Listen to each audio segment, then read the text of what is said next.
아가씨, 이거라도 받고 오늘은 찜질방이라도 가요.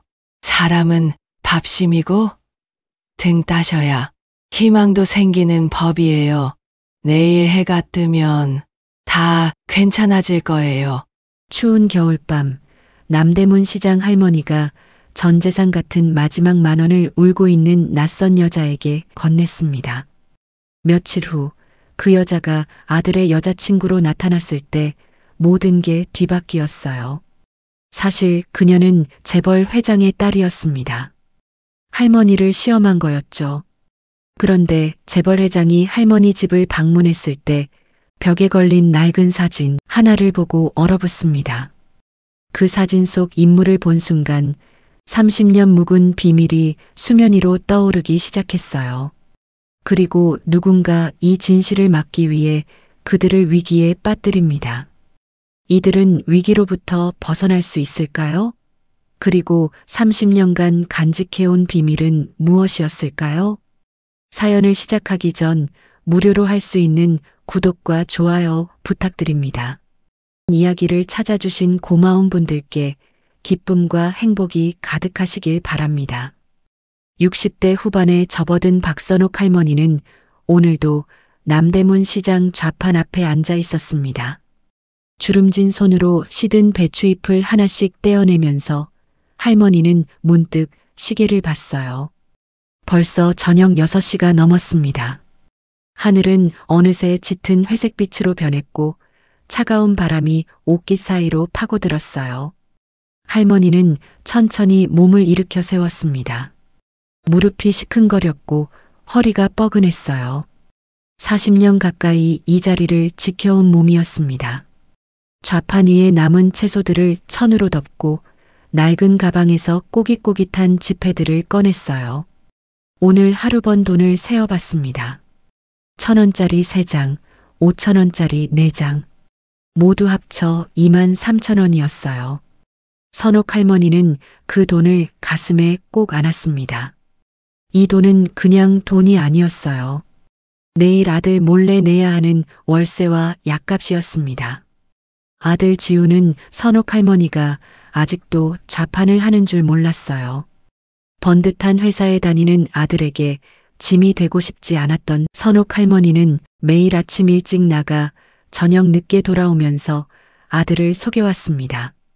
버스 정류장으로 가는 길, 선옥 할머니의 발걸음은 무거웠어요.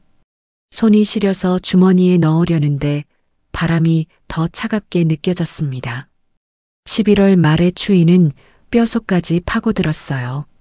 할머니는 낡은 패딩 점퍼의 지퍼를 목까지 올렸습니다. 그래도 추위는 여전했어요. 정류장에 도착한 선옥 할머니는 벤치에 앉으려다 멈칫했습니다. 정류장 구석 가로등 불빛이 희미하게 비치는 곳에 한 여자가 웅크리고 앉아 있었어요. 얇은 코트 한 벌만 걸친 모습이었습니다. 어깨가 파르르 떨리고 있었어요. 추위 때문인지 울음 때문인지 알 수 없었습니다. 선옥 할머니는 그냥 지나칠 수 없었습니다. 천천히 다가가 그 여자 옆에 조심스럽게 앉았어요. 가까이서 보니 젊은 여자였습니다. 30살 정도 되어 보였어요. 곱게 말아올린 머리는 흐트러져 있었고 화장은 눈물에 번져 있었습니다. 두 손으로 얼굴을 감싼 채 소리 없이 흐느끼고 있었어요. 아가씨, 괜찮아요? 선옥 할머니가 조심스럽게 물었습니다. 여자가 천천히 고개를 들었어요. 붉게 충혈된 눈, 창백한 얼굴. 그 표정에는 절망이 가득했습니다. 한설인이라는 이름의 이 여자는 사실 태상그룹 회장의 외동딸이었어요. 하지만 지금 그녀의 모습에서는 재벌가 딸의 흔적을 찾아볼 수 없었습니다. 저기, 할머니. 설인의 목소리가 떨렸어요. 그녀는 힘겹게 말을 이어갔습니다. 지갑을 소매치기를 당했어요. 핸드폰도 같이요. 집에도 못 가고 먹을 것도 오늘 잘 곳도 없어요. 설이는 울먹이며 말했습니다. 사실 이 모든 것은 연기였어요. 그녀는 일부러 이렇게 꾸몄습니다. 남자친구 지우의 어머니를, 지우의 가족을 시험하려고요. 과거에 설이는 한 남자와 약혼했었습니다. 그 남자는 설인의 마음이 아니라 설인의 돈을 사랑했어요. 그 상처가 너무 깊었습니다. 그래서 이번에는 확인하고 싶었어요. 지우의 가족이 진짜인지 돈을 보는 건 아닌지요. 선옥 할머니는 설인의 눈을 바라봤습니다. 그 눈빛에서 할머니는 무언가를 봤어요. 오래전 남편을 잃고 갓난아기를 안고 이 거리를 헤맸던 자신의 모습이었습니다. 아무도 손 내밀어주지 않았던 그 추운 겨울날의 기억이었어요. 할머니의 손이 주머니 속으로 들어갔습니다. 꼬깃꼬깃한 지폐 다발이 손에 잡혔어요. 23,000원. 내일 월세와 약값으로 써야 할 돈이었습니다. 이 돈이 없으면 할머니는 어떻게 해야 할까요? 하지만 지금 눈앞에 이 아가씨는 당장 오늘 밤을 어떻게 보내야 할지 모르는 상황이었어요. 선옥 할머니의 마음속에서 치열한 싸움이 벌어졌습니다. 손은 지폐를 쥐었다 놓았다를 반복했어요.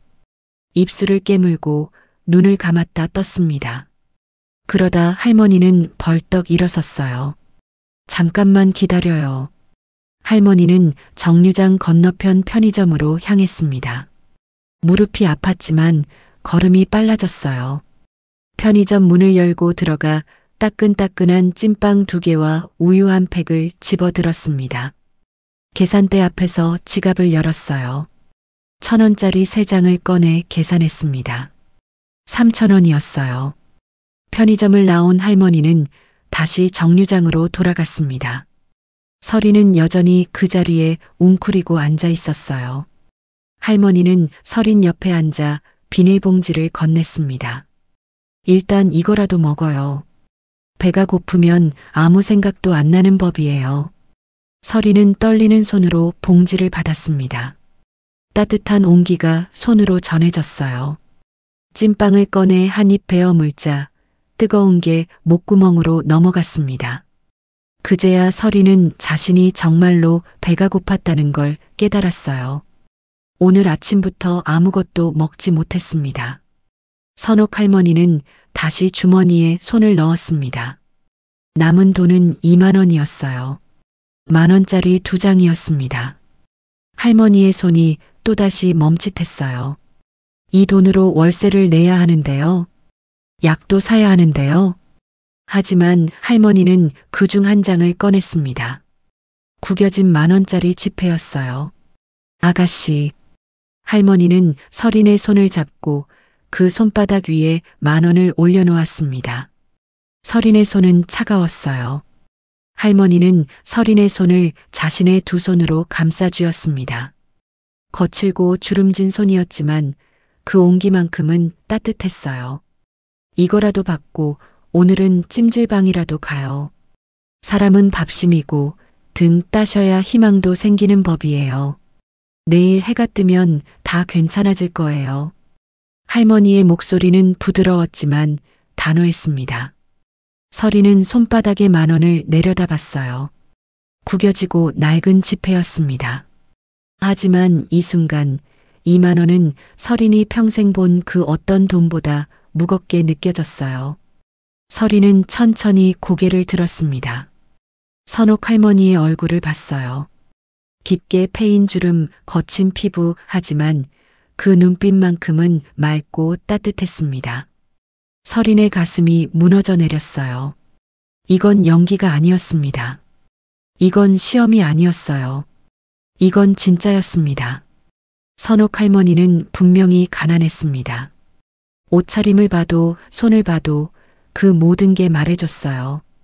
그런데 이 할머니는 지금 자신의 전 재산이나 다름없는 돈을 낯선 사람에게 주고 있었습니다. 아무런 조건도 아무런 대가도 바라지 않고요. 할머니, 설인의 목소리가 떨렸습니다. 눈물이 뚝뚝 떨어졌어요. 이번엔 연기가 아니었습니다. 진짜 눈물이었어요. 설이는 할머니의 손을 꼭 잡았습니다. 감사합니다. 정말, 정말 감사합니다.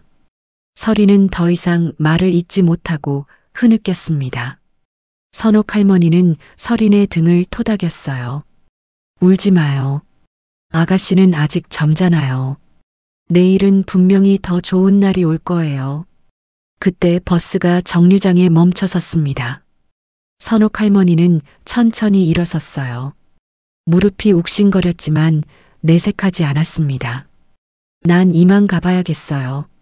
아가씨, 힘내요. 할머니는 버스에 올랐습니다. 버스 창문 너머로 서린을 바라봤어요. 서린은 손을 흔들었습니다. 할머니도 손을 흔들었어요. 버스가 출발했습니다. 서린의 모습이 점점 작아졌어요. 버스 안 선옥 할머니는 주머니에 남은 10,000원을 만졌습니다. 이제 10,000원밖에 없었어요. 내일 월세는 어떻게 내야 할까요? 약은 또 어떻게 사야 할까요? 하지만 할머니의 얼굴에는 후회가 없었습니다. 오히려 작은 미소가 번졌어요. 그래, 내가 어렸을 때 누군가 이렇게 손 내밀어 줬더라면 얼마나 좋았을까. 할머니는 창밖을 바라봤습니다. 어두운 거리에 가로등 불빛이 하나씩 켜졌어요. 추운 겨울밤이었지만 할머니의 가슴속은 따뜻했습니다. 정류장에 남겨진 서리는 한참 동안 그 자리에 서 있었습니다. 손바닥에 10,000원을 물끄러미 바라봤어요. 이 10,000원에는 한 사람의 인생이 담겨 있었습니다. 40년 동안 좌판을 지킨 삶, 아들을 위해 참아온 고통, 그리고 낯선 사람을 향한 진심이 담겨 있었어요. 서리는 10,000원을 조심스럽게 가방 안 깊숙이 넣었습니다. 그리고 핸드폰을 꺼냈어요. 사실 지갑도 핸드폰도 그대로 있었습니다. 모든 게 거짓이었어요. 하지만 방금 받은 20,000원만큼은 진짜였습니다. 서리는 기사에게 전화를 걸었습니다. 지금 바로 마중 나와주세요. 잠시 후 검은색 고급 세단이 정류장 앞에 멈춰 섰습니다. 기사가 내려 문을 열어줬어요. 서리는 차에 올랐지만 고개를 돌려 버스가 사라진 방향을 바라봤습니다. 할머니, 당신이 누군지 꼭 알아내겠어요. 그리고 이 은혜를 평생 잊지 않을게요. 차가 출발했습니다. 밤은 점점 깊어갔어요.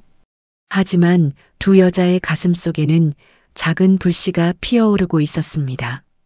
그 불씨는 곧 두 가족의 운명을 바꿀 거대한 불길이 될 거였어요. 그날 밤 선옥 할머니는 좁은 반지하 방에 누워 있었습니다.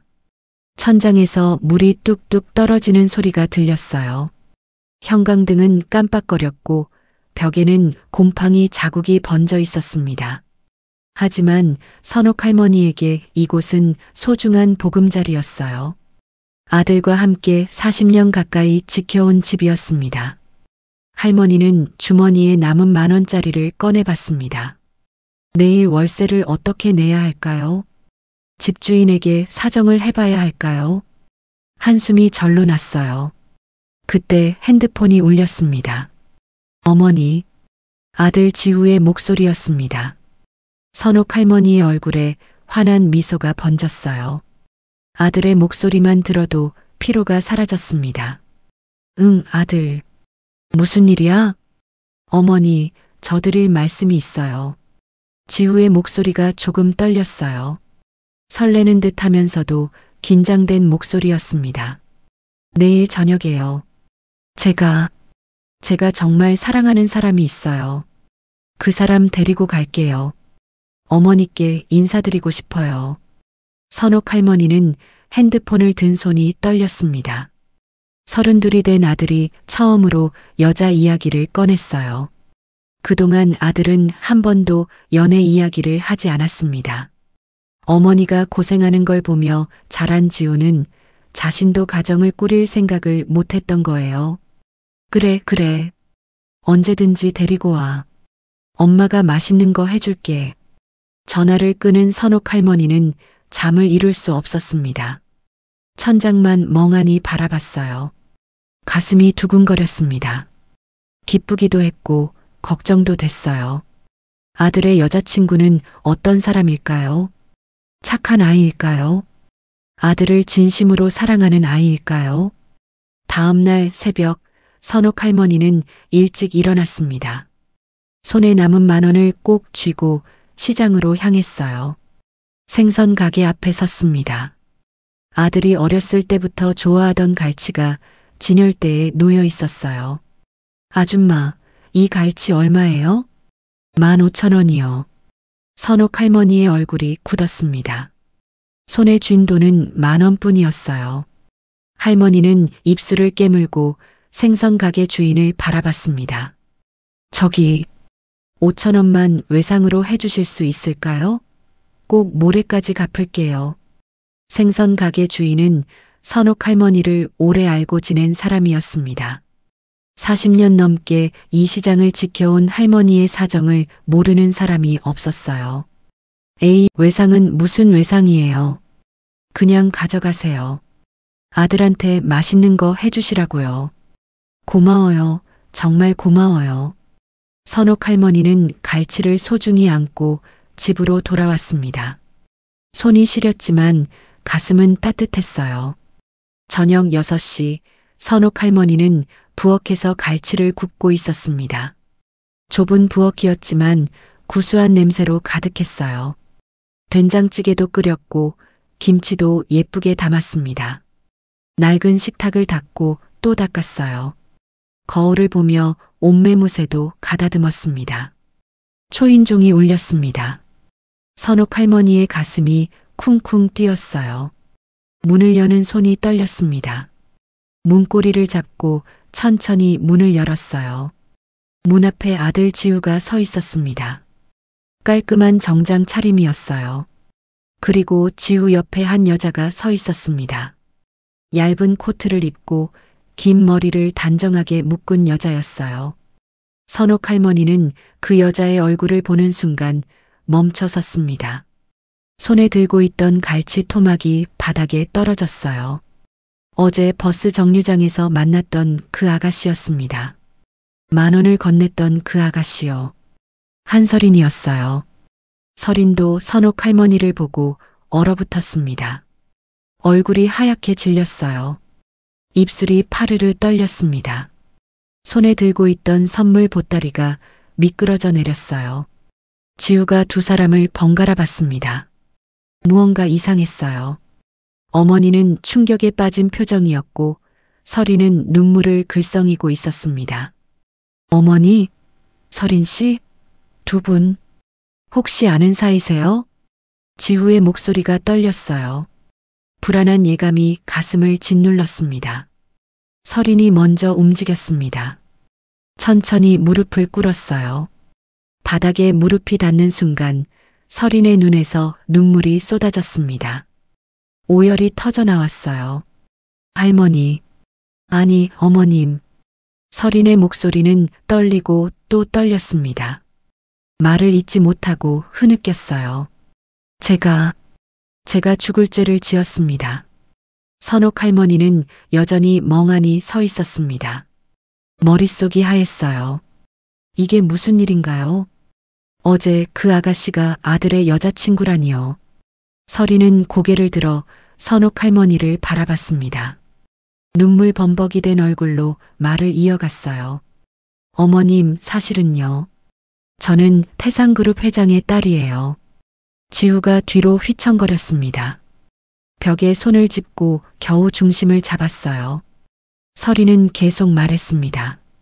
과거에 약혼자에게 배신당했던 이야기, 그래서 사람을 믿을 수 없었던 이야기, 지후와 그 가족을 시험하기 위해 일부러 가난한 척 연기했던 모든 이야기를 쏟아냈어요.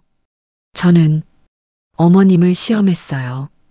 돈을 보고 접근하는 건 아닌지, 저를 이용하려는 건 아닌지 확인하려고 거짓말을 했어요. 서린의 목소리가 점점 작아졌습니다.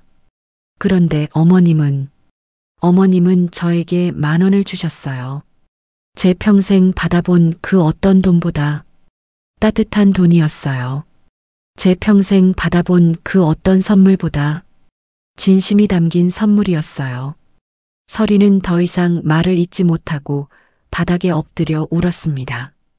어깨가 들썩였어요. 지우는 벽에 기댄 채 두 여자를 바라봤습니다. 어머니가 전 재산이나 다름없는 돈을 낯선 사람에게 줬다는 사실, 그리고 자신이 사랑하는 여자가 자신과 어머니를 속였다는 사실. 두 가지 충격이 동시에 밀려왔어요. 서린 씨, 지우의 목소리가 떨렸습니다. 배신감과 혼란이 뒤섞인 목소리였어요. 저는 당신을 믿었어요. 당신이 절 진심으로 사랑한다고 믿었어요.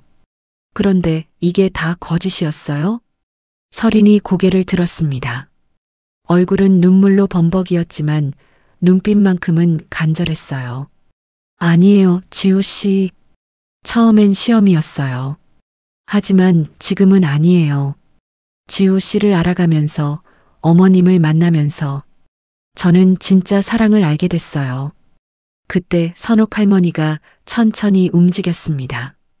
바닥에 떨어진 갈치를 주워들고 무릎 꿇은 서린에게 다가갔어요. 할머니의 손이 서린의 팔을 잡았습니다. 일어나요. 할머니의 목소리는 조용했지만 단호했습니다. 서린을 천천히 일으켜 세웠어요. 서린의 옷에 묻은 먼지를 털어줬습니다. 그리고 서린의 눈을 똑바로 바라봤어요. 얼마나 마음이 아팠으면 사람을 그렇게까지 시험했겠어. 할머니의 목소리에 따뜻함이 묻어났습니다. 서린의 눈에서 또다시 눈물이 쏟아졌어요. 됐어요. 다 지나간 일이에요. 선옥 할머니는 서린의 손을 잡았습니다. 거칠고 주름진 손으로 서린의 부드러운 손을 감싸쥐었어요. 어서 들어와요. 밥 먹어요. 갈치 구웠어요. 우리 아들이 제일 좋아하는 거예요. 할머니는 서린을 이끌고 안으로 들어갔습니다. 지우는 여전히 벽에 기댄 채 서 있었어요. 할머니가 돌아서서 아들을 바라봤습니다. 지우야, 너도 들어와. 밥 식기 전에 먹어야지. 지우는 천천히 고개를 들었습니다. 어머니의 얼굴을 봤어요. 주름진 얼굴, 평생 고생한 흔적이 가득한 얼굴이었지만 지금 그 얼굴에는 미소가 번지고 있었습니다. 남을 용서할 줄 아는 따뜻한 미소였어요. 지우는 천천히 걸어 들어갔습니다. 좁은 방 안, 낡은 식탁 위에 갈치구이가 놓여 있었어요. 된장찌개가 보글보글 끓고 있었습니다. 김치도 예쁘게 담겨 있었어요. 세 사람이 식탁에 둘러앉았습니다. 어색한 침묵이 흘렀어요. 선옥 할머니가 먼저 젓가락을 들었습니다. 자, 먹어요. 다 식겠어요. 할머니는 갈치살을 발라 서린의 그릇에 놓아줬습니다. 서린은 떨리는 손으로 젓가락을 들었어요. 갈치를 한 입 먹었습니다. 따뜻하고 구수한 맛이 입안에 퍼졌어요. 하지만 서린은 눈물 때문에 제대로 맛을 느낄 수 없었습니다. 지우도 젓가락을 들었습니다. 어머니가 정성껏 만든 음식이었어요. 한 입 먹으면서 지우는 깨달았습니다. 서린이 잘못한 건 맞아요. 하지만 어머니는 이미 서린을 용서했습니다. 그렇다면 자신도 용서해야 하는 게 아닐까요? 식사가 끝나갈 무렵 선옥 할머니가 입을 열었습니다. 서린 씨, 과거는 다 잊어요. 앞으로 우리 아들 잘 부탁해요. 서린이 고개를 들어 할머니를 바라봤습니다. 그리고 지우를 바라봤어요. 지우도 서린을 바라봤습니다. 두 사람의 눈이 마주쳤어요. 지우가 천천히 고개를 끄덕였습니다. 용서의 표시였어요. 서린의 얼굴에 환한 미소가 번졌습니다. 그날 밤 세 사람은 어색했지만 따뜻한 시간을 보냈습니다. 좁은 반지하 방이었지만 그 안은 온기로 가득했어요. 선옥 할머니의 진심이 두 젊은이의 마음을 이어주고 있었습니다. 하지만 이들은 아직 몰랐습니다. 이 따뜻한 시간이 곧 거대한 폭풍의 시작이 될 거라는 거요. 다음 날 아침 9시 남대문 시장은 평소처럼 북적였습니다. 상인들의 호객 소리, 손님들의 흥정 소리, 리어카가 지나가는 소리가 뒤섞였어요. 선옥 할머니는 오늘도 좌판 앞에 앉아 배추를 다듬고 있었습니다. 그런데 갑자기 시장이 조용해졌습니다. 호객하던 상인들이 입을 다물었고 지나가던 사람들이 멈춰 섰어요. 모두들 골목 입구를 바라봤습니다. 검은색 고급 리무진이 한 대, 두 대, 세 대, 다섯 대가 줄지어 좁은 골목으로 들어왔습니다. 차들이 천천히 움직이며 선옥 할머니의 좌판 앞에 멈춰 섰어요. 양복을 입은 경호원들이 차에서 내려 주변을 둘러봤습니다. 상인들이 수군거렸습니다. 저게 뭐야? 무슨 일이야? 그러게 말이야. 저 차 한 대 값이면 우리 가게 몇 개는 사겠는데. 선옥 할머니도 어리둥절했습니다. 배추를 든 손을 멈추고 차들을 바라봤어요. 가운데 차의 뒷문이 열렸습니다. 60대 초반의 남자가 내렸어요. 회색 정장을 말끔하게 차려입고 은퇴 안경을 낀 남자였습니다. 카리스마가 느껴지는 얼굴이었어요. 남자 뒤로 또 한 사람이 내렸습니다. 50대 후반의 남자였어요. 역시 양복 차림이었지만 표정이 차가웠습니다. 눈빛이 날카로웠어요. 첫 번째 남자가 선옥 할머니에게 다가왔습니다. 경호원들이 길을 만들어줬어요. 남자는 선옥 할머니 앞에 서서 허리를 깊이 숙였습니다. 처음 뵙겠습니다. 저는 태산그룹 한태산입니다. 선옥 할머니의 눈이 휘둥그레졌습니다. 태산그룹이라면 이 나라에서 손꼽히는 대기업이었어요. 텔레비전에서 본 적이 있었습니다. 아니 이게 무슨... 할머니는 황급히 일어서려 했지만 무릎이 제대로 펴지지 않았어요. 태산이 재빨리 할머니의 팔을 잡아 일으켜줬습니다. 제 딸에게 모든 이야기를 들었습니다. 태산의 목소리는 진지했습니다. 눈빛에는 진심이 담겨 있었어요. 돈으로도 살 수 없는 진심을 가지신 분을 제 사돈으로 모시게 되어 영광입니다. 주변 상인들이 더욱 수군거렸습니다. 사돈이라니요. 저 할머니가 재벌가와 사돈을 맺는다고요. 아니에요, 회장님. 제가 뭐라고. 저는 그냥... 선옥 할머니는 당황해서 손을 내저었습니다. 하지만 태산은 단호했어요. 제 차에 타주시겠습니까? 제대로 된 자리에서 인사를 나누고 싶습니다. 아니에요, 저는 여기가... 할머니가 사양하려는데 태산 뒤에 서 있던 차가운 눈빛의 남자가 앞으로 나섰습니다. 회장님의 정중한 부탁을 거절하시는 겁니까? 목소리에 위압감이 묻어났습니다. 선옥 할머니는 주눅이 들었어요. 결국 고개를 끄덕였습니다. 경호원이 차 문을 열어줬습니다. 선옥 할머니는 떨리는 손으로 차에 올랐어요. 태산이 옆에 앉았고 차가운 눈빛의 남자는 앞자리에 앉았습니다. 차가 출발했어요. 차 안은 놀라울 정도로 넓고 편안했습니다. 가죽 시트는 부드러웠고 은은한 음악이 흘렀어요. 선옥 할머니는 손을 어디 둬야 할지 몰라 무릎 위에 꼭 모았습니다. 앞자리의 남자가 뒤를 돌아봤습니다. 저는 김이사입니다. 회장님의 비서실장으로 30년째 모시고 있습니다. 김이사의 눈빛이 선옥 할머니의 얼굴을 훑쳤어요. 무언가를 관찰하는 듯한 시선이었습니다. 차는 시내 중심가의 고급 한정식 집 앞에 멈춰 섰습니다. 건물 전체가 한옥으로 지어진 곳이었어요. 선옥 할머니는 평생 이런 곳에 와본 적이 없었습니다. 고급스러운 방으로 안내됐습니다. 바닥에는 비단 방석이 깔려 있었고 벽에는 고가의 그림이 걸려 있었어요. 음식이 하나씩 나왔습니다. 할머니는 어떻게 먹어야 할지 몰라 망설였어요. 태산이 부드럽게 말했습니다. 편하게 드십시오. 오늘은 제가 평생의 은인을 만난 날입니다.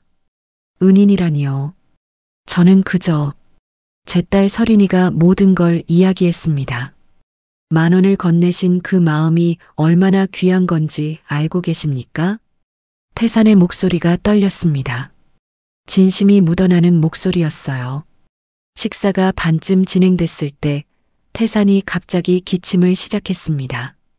가벼운 기침이 아니었어요. 얼굴이 붉어졌고 숨을 제대로 쉬지 못했습니다. 김 이사가 재빨리 물을 따라줬어요. 회장님, 괜찮으십니까? 한참 후에야 기침이 멈췄습니다. 태산은 손수건으로 입을 닦으며 미안한 표정을 지었어요. 죄송합니다. 오래된 병이라. 괜찮으세요? 병원에 가보셔야 하는 거 아니에요? 선옥 할머니가 걱정스럽게 물었습니다. 30년 전 큰 화재에서 얻은 훈장 같은 병입니다. 폐섬유증이라고 하더군요. 연기를 너무 많이 마셔서. 선옥 할머니의 얼굴이 굳었습니다. 30년 전 화재, 폐섬유증. 이 단어들이 할머니의 가슴을 찔렀어요. 저런, 제 남편도 30년 전에. 할머니가 말을 이으려는 순간 김 이사가 재빨리 끼어들었습니다. 회장님, 약 드실 시간입니다. 김 이사는 가방에서 약통을 꺼내 태산에게 건넸습니다.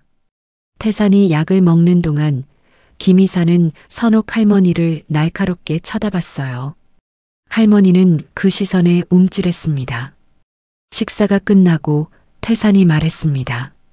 저희가 준비한 게 있습니다. 강남에 새 아파트를 준비했습니다. 상가도 몇 개 있고요. 사돈으로서 작은 성의입니다. 선옥 할머니는 손을 내저었습니다. 안 됩니다, 회장님. 저는 그런 걸 받을 수 없어요. 왜 그러십니까? 이제 저희 가족인데요. 아니에요. 제 남편의 손때 묻은 집이 있어요. 제 청춘이 담긴 좌판이 있고요. 그게 제 재산입니다. 돈으로 바꿀 수 없는 거예요. 태산은 선옥 할머니의 단호한 표정을 보고 더 이상 권하지 않았습니다. 대신 깊이 고개를 숙였어요. 정말 대단하신 분입니다. 차가 선옥 할머니를 집까지 데려다 줬습니다. 할머니가 차에서 내리기 전 김 이사가 물어봤어요. 혹시 댁에 가족 사진 같은 거 있습니까? 회장님께서 사돈 어른에 대해 더 알고 싶어 하십니다. 사진이요? 네, 몇 장 있어요. 제가 잠깐 들러봐도 되겠습니까? 선옥 할머니는 고개를 끄덕였습니다. 김 이사가 할머니를 따라 좁은 반지하 방으로 들어갔어요. 김 이사의 눈이 방 안을 훑었습니다. 낡은 가구, 곰팡이 핀 벽 형광등이 깜빡이는 천장. 그때 김 이사의 시선이 벽에 걸린 액자에 멈췄습니다. 낡은 사진 속에 소방관 제복을 입은 남자가 서 있었어요. 그 옆에는 특급 소방 훈장이라고 적힌 증서가 걸려 있었습니다. 김 이사의 얼굴이 미세하게 굳었습니다.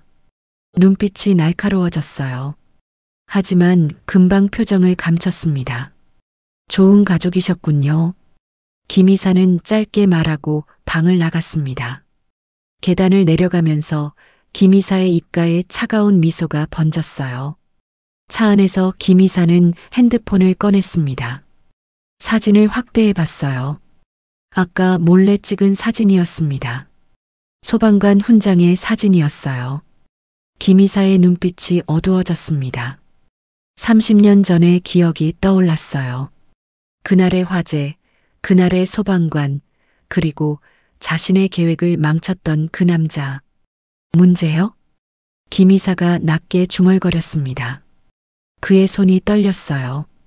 분노인지 두려움인지 알 수 없었습니다. 이 가난한 노파가 바로 그 소방관의 부인이었다니. 그리고 그 아들이 서린 아가씨의 남자친구라니. 김 이사의 머릿속에서 계산이 빠르게 돌아갔습니다. 이 결혼이 성사되면 모든 게 끝이에요. 30년간 준비한 자신의 계획이 물거품이 됩니다. 안 돼. 이 결혼은 절대 이루어져서는 안 돼. 김 이사는 전화를 걸었습니다. 몇 번의 신호음 후에 누군가 받았어요. 나야. 일감이 하나 생겼어. 조용히 처리해야 할 사람들이 있어. 김 이사의 목소리는 차갑고 냉정했습니다. 전화를 끊고 창밖을 바라봤어요. 남대문 시장이 멀어져 갔습니다. 박선옥, 문지후. 너희들은 30년 전에 사라졌어야 할 존재들이야. 김 이사의 눈빛에 어두운 그림자가 드리워졌습니다. 거대한 음모의 톱니바퀴가 돌아가기 시작했어요. 김 이사는 태상그룹에서 30년을 일했습니다. 하지만 그는 단순한 직원이 아니었어요. 그는 한태산 회장의 그림자였습니다. 회장이 빛나는 앞면이라면 김 이사는 어둡고 차가운 뒷면이었죠. 30년 동안 김 이사는 조용히 움직였습니다. 회장 몰래 그룹의 자산을 조금씩 빼돌렸어요. 유령 회사를 만들고 페이퍼 컴퍼니를 세우고 해외 계좌에 돈을 숨겼습니다. 아무도 눈치채지 못했어요. 김 이사는 너무나 영리했으니까요. 그의 최종 목표는 명확했습니다.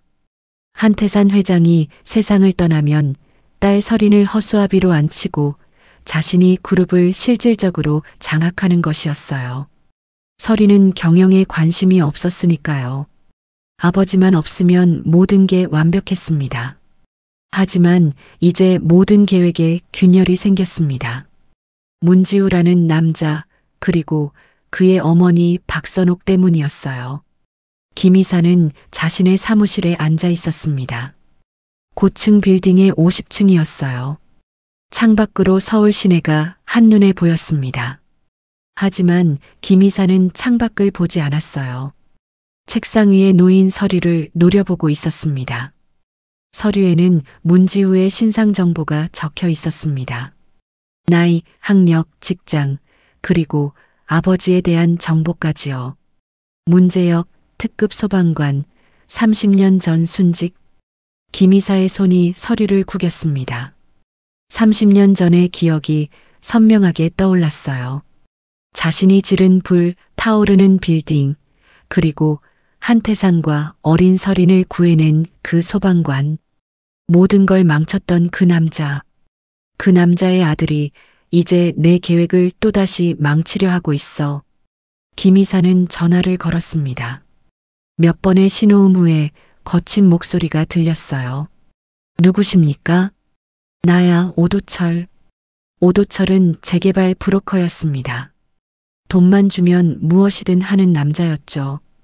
협박도 하고 사람들을 쫓아내기도 하고 때로는 더 나쁜 일도 했어요. 일감이 있어. 남대문 시장에 소문 하나 퍼뜨려야겠어. 무슨 소문 말입니까? 김 이사의 입가에 차가운 미소가 번졌습니다. 박선옥이라는 할머니 있어. 채소 좌판하는 사람이야. 그 할머니가 아들하고 짜고 재벌가 딸을 낚았다는 소문을 퍼뜨려. 어떻게요? 불쌍한 척 연기해서 10,000원으로 몇 억짜리 사돈을 낚았다고 해. 아들이 재벌 딸 꼬드겼다고 하고 모자가 사기꾼이라고 소문내. 자세한 건 너가 알아서 해. 전화를 끊은 김 이사는 의자에 깊이 몸을 기댔습니다. 창밖의 도시를 바라봤어요. 선옥 씨, 미안하지만 당신과 당신 아들은 사라져야 해. 내가 30년 동안 준비한 일을 망칠 순 없어. 이틀 후 남대문 시장에 이상한 소문이 돌기 시작했습니다. 야, 너 들었어? 박선옥 할머니 아들이 재벌 딸이랑 사귄대. 어머, 진짜? 그 할머니 아들이? 그게 그냥 사귀는 게 아니라 계획적으로 접근했다는 거야. 뭐? 할머니가 일부러 불쌍한 척 연기해서 10,000원 쥐어주고 그걸로 재벌 딸을 낚았다는 거야. 모자가 짜고 치는 고스톱이었던 거지. 소문은 빠르게 퍼져나갔습니다. 오도철이 시장 곳곳에 사람들을 풀어놓았어요. 카페에서, 식당에서, 좌판 앞에서 사람들은 수군거렸습니다. 에이, 그 할머니가 그럴 리 없어. 40년 동안 여기서 성실하게 일한 사람인데. 하지만 다른 목소리가 더 컸습니다. 아니야, 불쌍한 척하는 게 제일 무서운 거야. 10,000원으로 몇 억을 낚았다니까? 재벌들 돈이 어디서 나왔겠어? 우리 같은 사람들 등쳐 먹어서 번 돈이지. 이번엔 역으로 한 건 한 거야. 그래도 사기는 사기지. 사흘째 되는 날 선옥 할머니가 좌판에 나왔습니다. 평소와 다른 분위기가 느껴졌어요. 지나가는 사람들의 시선이 차가웠습니다. 옆 가게 아주머니도 인사를 받지 않았어요. 안녕하세요. 선옥 할머니가 인사를 건넸지만 아주머니는 고개를 돌렸습니다. 할머니는 이상함을 느꼈어요. 손님이 오지 않았습니다. 평소 같으면 이 시간에 단골 손님들이 왔을 텐데 오늘은 아무도 오지 않았어요. 지나가는 사람들은 할머니의 좌판을 피해서 걸었습니다. 저녁이 되어 좌판을 정리하려는데 무언가 이상했습니다. 좌판 위에 이상한 게 놓여 있었어요. 음식물 쓰레기였습니다. 누군가 일부러 던져놓은 거였어요. 할머니는 떨리는 손으로 쓰레기를 치웠습니다. 눈물이 핑 돌았어요. 하지만 울면 안 됐습니다. 지나가는 사람들이 보고 있으니까요. 다음 날 상황은 더 나빠졌습니다. 좌판 앞에 욕설이 낙서되어 있었어요. 사기꾼, 꽃뱀 어미, 재벌 노리는 거지. 페인트로 크게 쓴 글씨였습니다. 선옥 할머니는 주저앉았습니다. 무릎에 힘이 풀렸어요. 40년 동안 지켜온 이곳에서 이렇게 모욕을 받아야 하다니요. 할머니, 부끄러운 줄 알아야지. 누군가 소리쳤습니다. 할머니는 고개를 들었어요. 젊은 남자가 손가락질을 하고 있었습니다. 재벌 딸 꼬셔서 떼돈 벌려고 그랬지? 10,000원으로 몇 억 낚았다며? 아니에요. 그게 아니에요.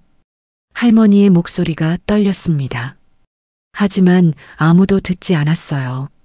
여기서 장사하지 마. 꺼져. 사람들이 하나둘 모여들었습니다.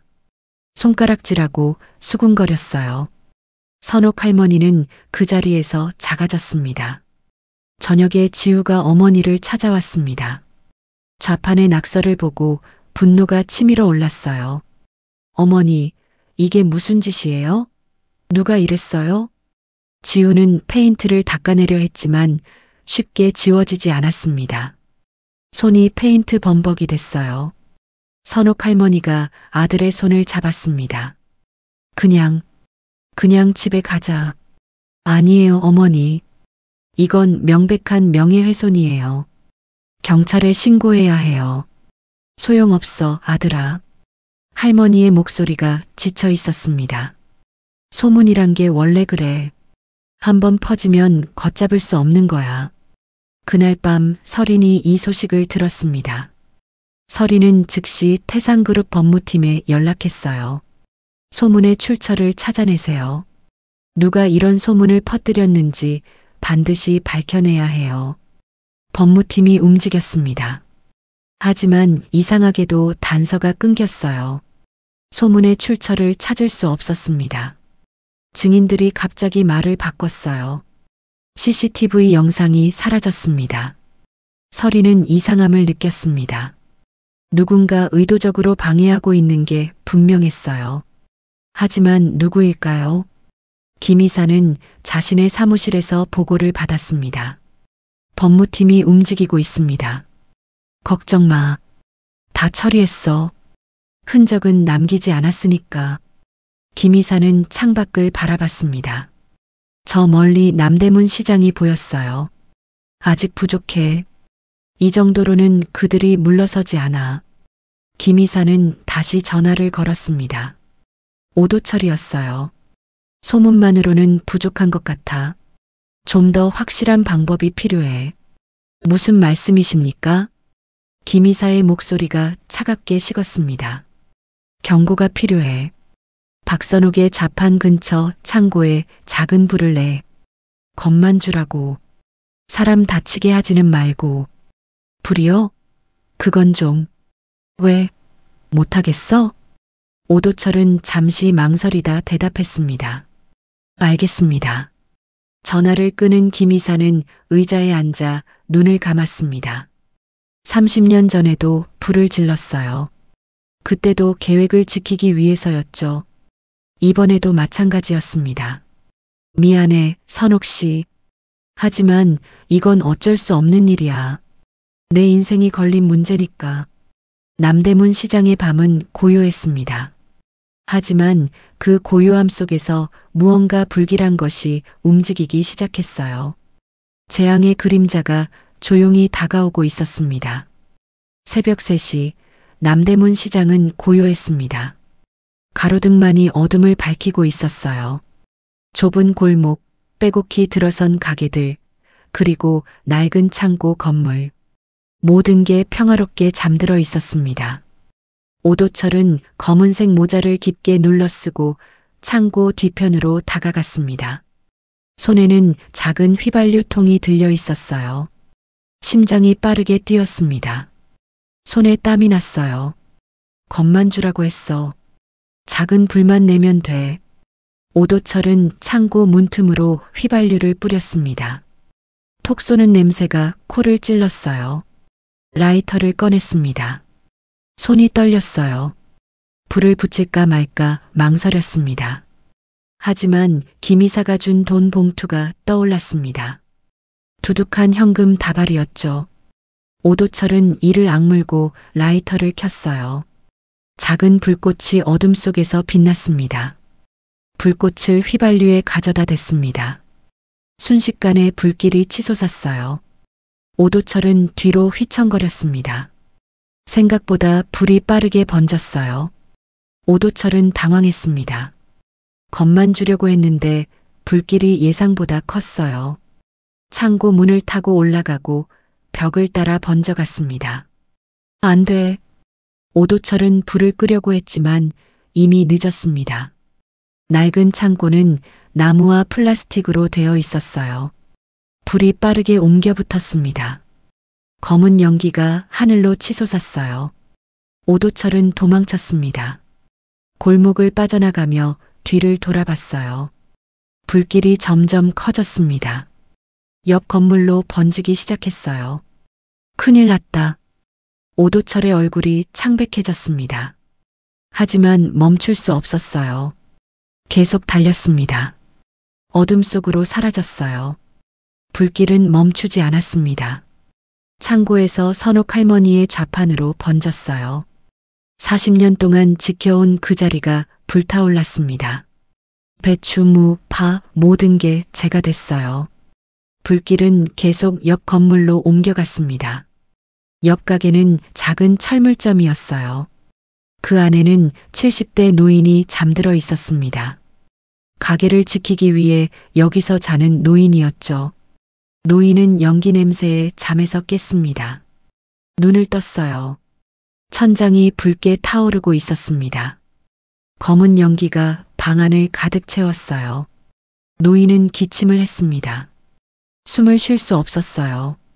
일어나려 했지만 연기 때문에 어지러웠습니다. 문으로 기어가려 했지만 이미 문 앞까지 불길이 번져 있었어요. 살려줘. 누구 없어요? 노인의 목소리는 작고 떨렸습니다. 연기 때문에 큰 소리를 낼 수 없었어요.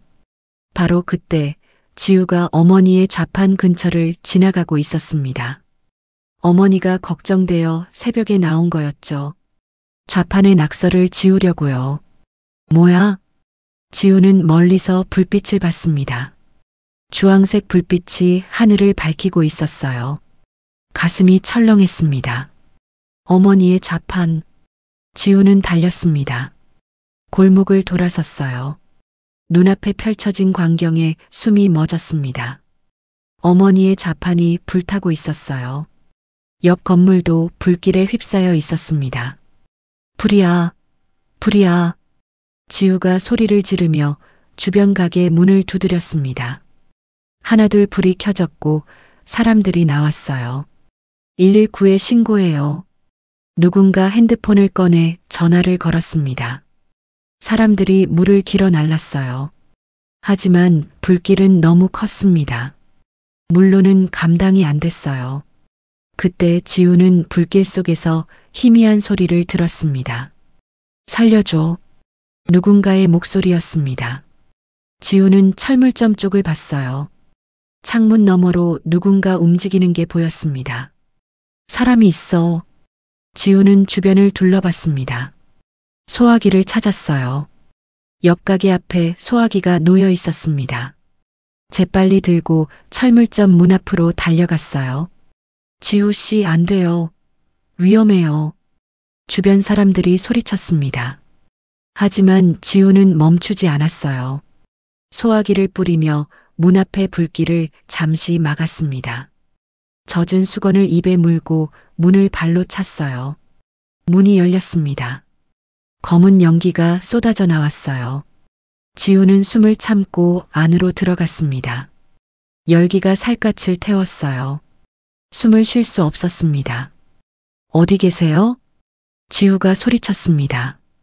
바닥을 더듬으며 앞으로 나아갔어요. 손에 무언가 잡혔습니다. 옷자락이었어요. 여기 있어요. 노인이 바닥에 쓰러져 있었습니다. 의식이 흐릿했어요. 지우는 노인을 끌어안았습니다. 젖은 수건으로 노인을 감쌌어요. 괜찮으실 거예요. 제가 모시고 나갈게요. 지우는 노인을 업었습니다. 무거웠어요. 하지만 포기할 수 없었습니다. 천천히 문 쪽으로 움직였어요. 천장에서 뭔가 떨어졌습니다. 타다 남은 나무 조각이었어요. 어깨를 스쳤습니다. 아팠어요. 지우는 신음을 삼켰습니다. 계속 앞으로 나아갔어요. 문이 보였습니다. 빛이 보였어요. 거의 다 왔습니다. 마지막 힘을 다해 문 밖으로 뛰어나왔습니다. 밖에서 기다리던 사람들이 지우와 노인을 받아줬어요. 지우는 그 자리에 쓰러졌습니다. 기침이 터져 나왔어요. 지우 씨, 괜찮아요? 누군가 물을 갖다 줬습니다. 지우는 물을 마셨어요. 목이 타들어가는 것 같았습니다. 숨을 헐떡였어요. 구급차 사이렌 소리가 들렸습니다. 소방차도 도착했어요. 소방관들이 재빨리 불을 끄기 시작했습니다. 물줄기가 불길을 향해 쏟아졌어요. 구급대원이 지우를 살폈습니다. 팔에 화상이 심합니다. 병원에 가셔야 해요. 지우는 팔을 봤습니다. 팔뚝 전체가 붉게 부어올라 있었어요. 물집이 잡혀 있었습니다. 이제야 통증이 느껴졌어요. 찌릿찌릿하는 듯한 아픔이었습니다. 어르신은요? 연기를 많이 마셔서 위험하지만 살아계십니다. 덕분에 목숨을 건지셨어요. 그때 차 한 대가 급하게 멈춰섰습니다. 서린이 차에서 내렸어요. 얼굴이 창백했습니다. 지우를 보고 달려왔어요. 지우 씨. 서린은 지우의 화상 입은 팔을 봤습니다. 눈물이 쏟아졌어요. 어떻게 이렇게 다쳤어? 하지만 서린은 불길을 보는 순간 멈춰 섰습니다. 온몸이 얼어붙었어요. 불길, 연기, 타는 냄새, 모든 게 과거의 기억을 불러왔습니다. 서린의 눈앞에 다른 장면이 펼쳐졌습니다. 30년 전 어린 시절의 기억이었어요. 불타는 빌딩, 연기로 가득한 복도, 아버지의 손을 꼭 잡았던 기억, 그리고 소방관 아저씨가 자신을 안아 올렸던 순간. 안 돼, 안 돼. 서린은 숨을 쉴 수 없었습니다. 가슴이 답답했어요. 심장이 너무 빠르게 뛰었습니다. 손이 떨렸어요. 무릎에 힘이 풀렸습니다. 서린 씨. 지우가 서린을 붙잡았습니다. 하지만 서린은 이미 공황 발작에 빠졌어요. 눈동자가 초점을 잃었습니다. 불이. 아빠. 서린은 중얼거리다 그 자리에 쓰러졌습니다. 지우가 서린을 안아줬어요. 서린 씨, 정신 차려요. 서린 씨. 구급대원이 달려왔습니다. 서린을 들것에 눕혔어요. 산소 마스크를 씌웠습니다. 과호흡 증세입니다. 심한 공황 발작이에요. 구급차가 서린을 싣고 떠났습니다. 지우도 다른 구급차에 올랐어요. 두 사람은 같은 병원으로 향했습니다. 불길은 1시간 만에 꺼졌습니다. 하지만 피해는 컸어요. 창고는 완전히 타버렸고 선옥 할머니의 좌판도 재만 남았습니다. 철물점도 반쯤 불에 탔어요. 소방조사관이 현장을 살폈습니다. 창고 뒤편에서 휘발유통을 발견했어요. 조사관의 표정이 굳었습니다. 이건 방화입니다. 경찰이 출동했습니다. CCTV를 확인했어요.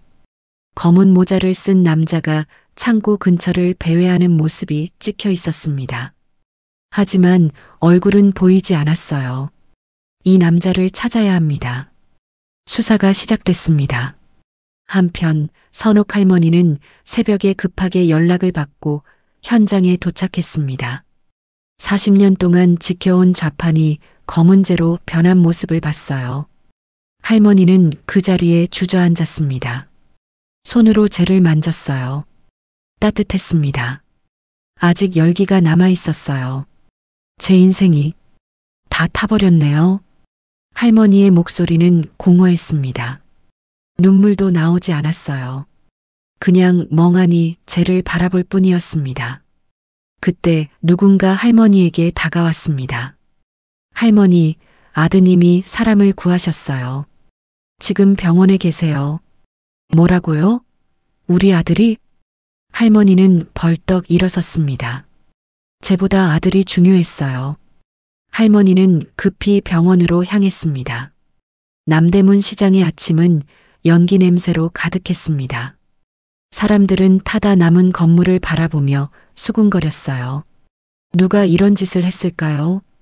왜 이런 일이 벌어진 걸까요? 그리고 멀리 고층 빌딩 사무실에서 김 이사는 창밖을 바라보고 있었습니다. 남대문 시장 쪽에서 연기가 피어오르는 게 보였어요.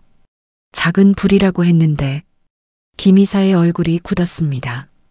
예상보다 일이 커진 거였어요. 손이 떨렸습니다.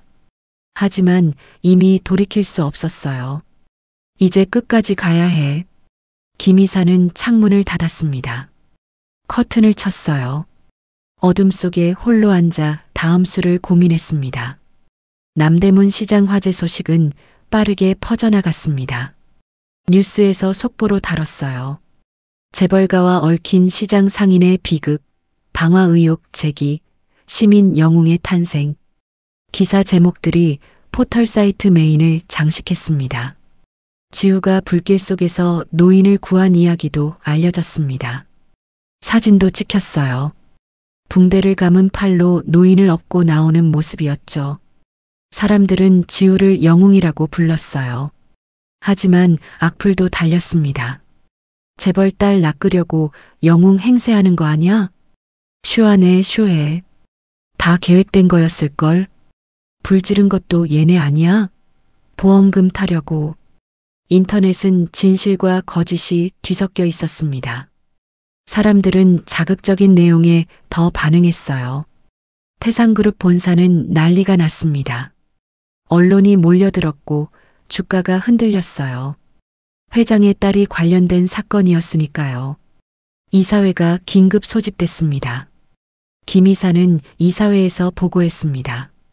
이 사건으로 그룹의 이미지가 심각하게 훼손되고 있습니다. 회장님의 따님께서도 공황 발작으로 병원에 입원하셨습니다. 이사들이 수군거렸습니다. 김 이사는 계속 말했어요. 모든 게 박선옥 씨와 문지우 씨 때문입니다. 저들이 아가씨께 접근하지 않았다면 이런 일은 없었을 겁니다. 한태산 회장은 딸이 걱정됐습니다. 설이는 어렸을 때부터 불을 무서워했어요. 30년 전 화재의 트라우마 때문이었죠. 이번 사건으로 그 트라우마가 다시 살아난 거였습니다. 회장의 마음이 흔들렸습니다. 딸이 고통받는 모습을 보는 게 가장 힘들었어요. 혹시 이 결혼이 잘못된 건 아닐까요? 혹시 선옥 씨와 지우 때문에 딸이 위험에 빠진 건 아닐까요? 김 이사는 회장의 흔들림을 놓치지 않았습니다. 회장님, 제가 조용히 정리하겠습니다. 회장님께서는 따님만 돌보십시오. 정리라니 무슨 뜻인가? 적절한 보상을 하고 조용히 헤어지게 하겠습니다. 한태산 회장은 고민했습니다. 김 이사의 말이 틀린 건 아니었어요. 하지만 선옥 할머니의 그 진심을 생각하면 마음이 아팠습니다. 회장님, 결단하셔야 합니다. 따님의 미래가 걸린 문제입니다. 결국 한태산 회장은 고개를 끄덕였습니다. 김 이사가 미소를 지으며 회의실을 나갔어요. 김 이사는 비서에게 지시했습니다. 현금 5억을 준비해. 큰 가방에 넣고. 네, 5억이요? 회장님, 인감이 찍힌 서류도 준비하고. 김 이사는 모든 걸 계획했습니다. 이번엔 확실하게 끝낼 거였어요. 다음 날 저녁, 선옥 할머니는 좁은 방에 혼자 앉아 있었습니다. 아들은 병원에 입원해 있었어요. 화상 치료를 받고 있었죠. 할머니는 아들이 걱정됐습니다. 설인도 걱정됐어요. 그리고 좌판도 걱정이었습니다. 40년 동안 지켜온 삶의 터전이 사라졌어요. 이제 어떻게 살아가야 할까요? 문 두드리는 소리가 들렸습니다. 선옥 할머니는 천천히 일어나 문을 열었어요. 김 이사가 서 있었습니다. 손에는 큰 검은색 가방을 들고 있었어요. 안녕하십니까, 선옥 씨. 김 이사의 목소리는 차가웠습니다. 미소를 짓고 있었지만 눈은 웃지 않았어요. 아, 김 이사님. 무슨 일이세요? 들어가도 되겠습니까? 선옥 할머니는 망설이다 고개를 끄덕였습니다. 김 이사가 방 안으로 들어왔어요. 주변을 둘러봤습니다. 낡은 가구, 곰팡이 핀 벽, 작은 식탁. 경멸하는 듯한 시선이었어요. 김 이사는 식탁 위에 검은 가방을 올려놓았습니다. 지퍼를 열었어요. 가방 안에 현금 다발이 빼곡히 들어 있었습니다. 5만 원짜리 지폐가 수북했어요. 선옥 할머니는 눈이 휘둥그레졌습니다. 이게 뭐예요? 5억입니다. 5억이요? 네. 회장님의 뜻입니다. 김 이사는 가방 옆에 서류를 꺼내 놓았습니다. 한태산 회장의 인감이 찍힌 서류였어요. 사실은 위조된 거였지만 선옥 할머니는 그걸 몰랐습니다. 이 돈을 받고 아드님과 함께 조용히 떠나주십시오. 설인 아가씨와의 관계도 정리하시고요. 선옥 할머니는 고개를 가로저었습니다. 안 돼요. 저는 그럴 수 없어요. 김 이사의 목소리가 날카로워졌습니다. 선옥 씨, 현실을 보십시오. 당신들 때문에 지금 몇 사람이 불행한지 아십니까? 할머니의 얼굴이 굳었습니다. 설인 아가씨는 공황 발작으로 병원에 입원했습니다. 회장님은 딸 걱정에 밤잠을 못 주무십니다. 회사는 주가가 폭락했습니다. 다 당신들 때문입니다. 김 이사의 말은 칼처럼 날카로웠습니다. 선옥 할머니의 가슴을 찔렀어요. 아들도 다쳤잖습니까? 화상 치료비만 해도 수천만 원입니다. 좌판도 타버렸습니다. 앞으로 어떻게 사시겠습니까? 할머니는 대답하지 못했습니다. 김 이사의 말이 틀린 건 아니었으니까요. 이 돈이면 아드님 치료도 하고 새로운 삶도 시작할 수 있습니다. 시골에 조용한 집 한 채 사서 편하게 사십시오. 선옥 할머니의 손이 떨렸습니다. 머릿속이 복잡했어요. 아들이 다쳤습니다. 설인도 병원에 입원했어요. 모두 자신 때문인 것 같았습니다.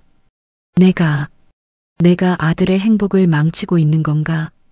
할머니는 자책했습니다. 만약 자신이 없었다면 아들은 행복했을까요? 만약 자신이 사라진다면 모든 게 해결될까요? 빨리 결정하십시오. 회장님의 인내에도 한계가 있습니다. 선옥 할머니는 떨리는 손으로 가방을 만졌습니다. 차가운 현금 다발이 느껴졌어요. 이 돈이면 아들의 미래를 지킬 수 있을까요? 아들아, 미안해. 엄마가 악역이 될게. 그래야 너가 행복할 수 있어. 할머니는 천천히 고개를 끄덕였습니다. 김이사의 입가에 미소가 번졌어요. 바로 그때 문이 벌컥 열렸습니다. 지우가 붕대를 감은 팔로 문을 밀고 들어섰어요. 병원에서 나온 거였습니다. 어머니가 걱정되어 퇴원을 강행했죠. 어머니. 지우는 식탁 위에 돈 가방을 봤습니다. 그리고 김이사를 봤어요. 순간적으로 모든 걸 이해했습니다. 이게 무슨 짓입니까? 지우의 목소리가 떨렸습니다. 분노와 배신감이 섞인 목소리였어요. 아, 아들아.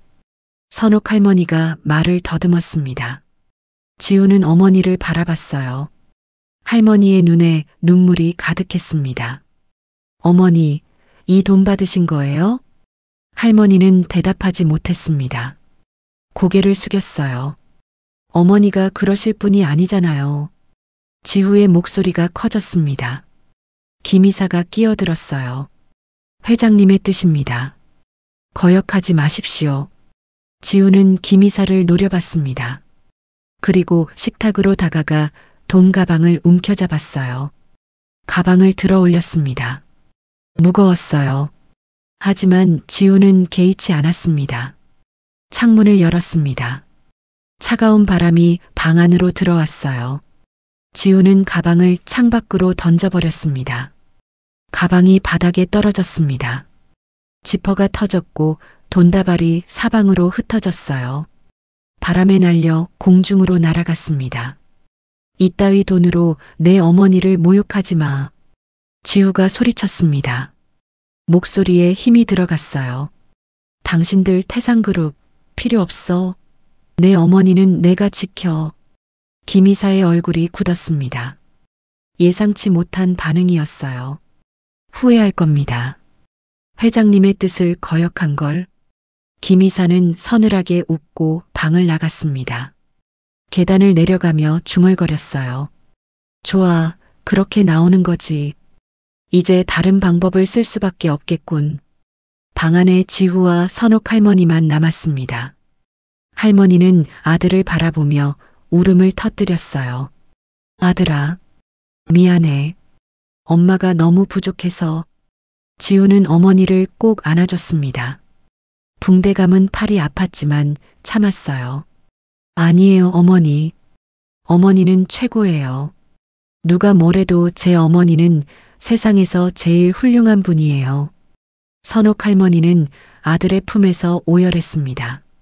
내 아버지가 그렇게 지키려던 게 이런 거였는데 엄마가 다 망쳤구나. 아버지요? 지우는 어머니를 물끄러미 바라봤습니다. 할머니는 무언가 결심한 듯 일어섰어요. 오래된 나무 상자를 꺼냈습니다. 자물쇠가 채워진 상자였어요. 아들아, 이제 너도 알아야 할 것 같구나. 할머니는 떨리는 손으로 상자를 열었습니다. 안에는 낡은 소방관 제복, 훈장, 그리고 오래된 신문 기사가 들어 있었어요. 지우는 신문 기사를 집어들었습니다. 누렇게 바랜 종이였어요.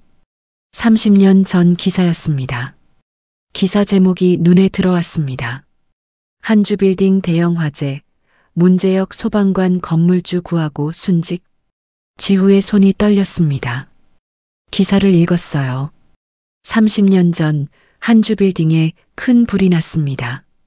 건물주 한태산 씨와 그의 딸이 갇혔어요. 문제역 소방관이 두 사람을 구했습니다. 하지만 그 과정에서 순직했어요. 아버지가 한태산 회장님을 구했다고요? 선옥 할머니는 고개를 끄덕였습니다. 그래, 내 아버지는 영웅이었어. 목숨을 바쳐 사람을 구한 진짜 영웅이었단다. 지우는 기사를 꼭 쥐었습니다. 눈물이 뚝뚝 떨어졌어요. 평생 궁금했던 아버지의 이야기를 이제야 알게 된 거였습니다. 밤은 깊어갔습니다. 창밖에는 바람에 날린 돈다발이 여기저기 흩어져 있었어요. 하지만 방 안의 두 모자에게는 그 돈보다 더 소중한 진실이 있었습니다.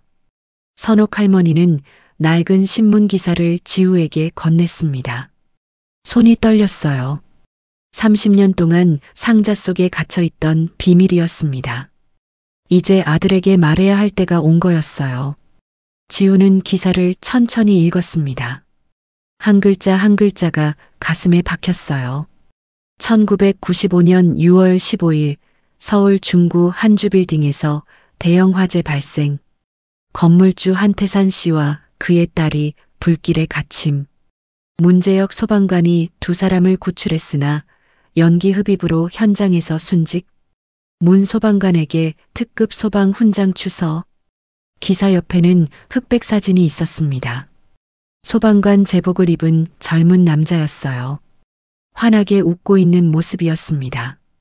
지우는 그 얼굴을 처음 봤어요. 하지만 이상하게 낯설지 않았습니다. 거울 속 자신의 얼굴과 닮았으니까요. 아버지. 지우의 목소리가 떨렸습니다. 눈물이 뚝뚝 떨어져 신문지를 적셨어요. 그래. 내 아버지 문재혁이야. 선옥 할머니도 눈물을 흘렸습니다. 30년 만에 남편 이야기를 꺼내니 가슴이 무너져 내렸어요. 아버지는 그날 비번이었어. 쉬는 날이었단다. 그런데 화재 소식을 듣고 달려갔지. 누가 시키지도 않았는데 말이야. 할머니는 떨리는 목소리로 계속 말했습니다. 건물 안에 사람이 있다는 소리를 듣고 혼자 뛰어들어갔어. 다른 소방관들이 말렸지만 듣지 않았대. 너를 구했듯이 말이야. 지우는 고개를 들었습니다. 어머니를 바라봤어요. 한태산 회장님과 서린 씨를요? 그래. 그때 서린 아가씨는 3살밖에 안 됐어. 어린아이였지. 내 아버지는 먼저 아이를 구했어. 그리고 다시 들어가서 한태산 씨를 구했단다. 할머니의 목소리가 떨렸습니다. 하지만 연기를 너무 많이 마셨어. 두 사람을 밖으로 데리고 나왔는데 그 자리에서 쓰러졌어. 병원으로 옮겼지만 살릴 수 없었어. 지우는 상자 속 소방관 제복을 만졌습니다. 거칠고 낡았지만 소중했어요. 아버지가 입었던 옷이었습니다. 아버지의 체온이 남아있을 것만 같았어요. 어머니는 왜 이제야 말씀하시는 거예요? 미안해, 아들아. 너한테 말하기가 너무 힘들었어. 할머니는 얼굴을 손으로 가렸습니다. 내가 아버지 이야기만 나오면 울었거든. 그래서 차라리 모르는 게 낫겠다 싶었어. 어린 내가 아픔을 견딜 수 있을까 싶었단다. 지우는 어머니를 꼭 안아줬습니다. 두 사람은 한참 동안 서로를 안고 울었어요. 30년의 아픔이 눈물로 흘러나왔습니다. 그때 병원에서 서린이 눈을 떴습니다. 침대에 누워 천장을 바라봤어요. 하얀 천장, 소독약 냄새, 삐삐 소리를 내는 기계들. 병원이었습니다.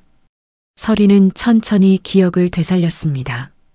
불길, 연기, 지우가 사람을 구하는 모습, 그리고 자신의 공황 발작.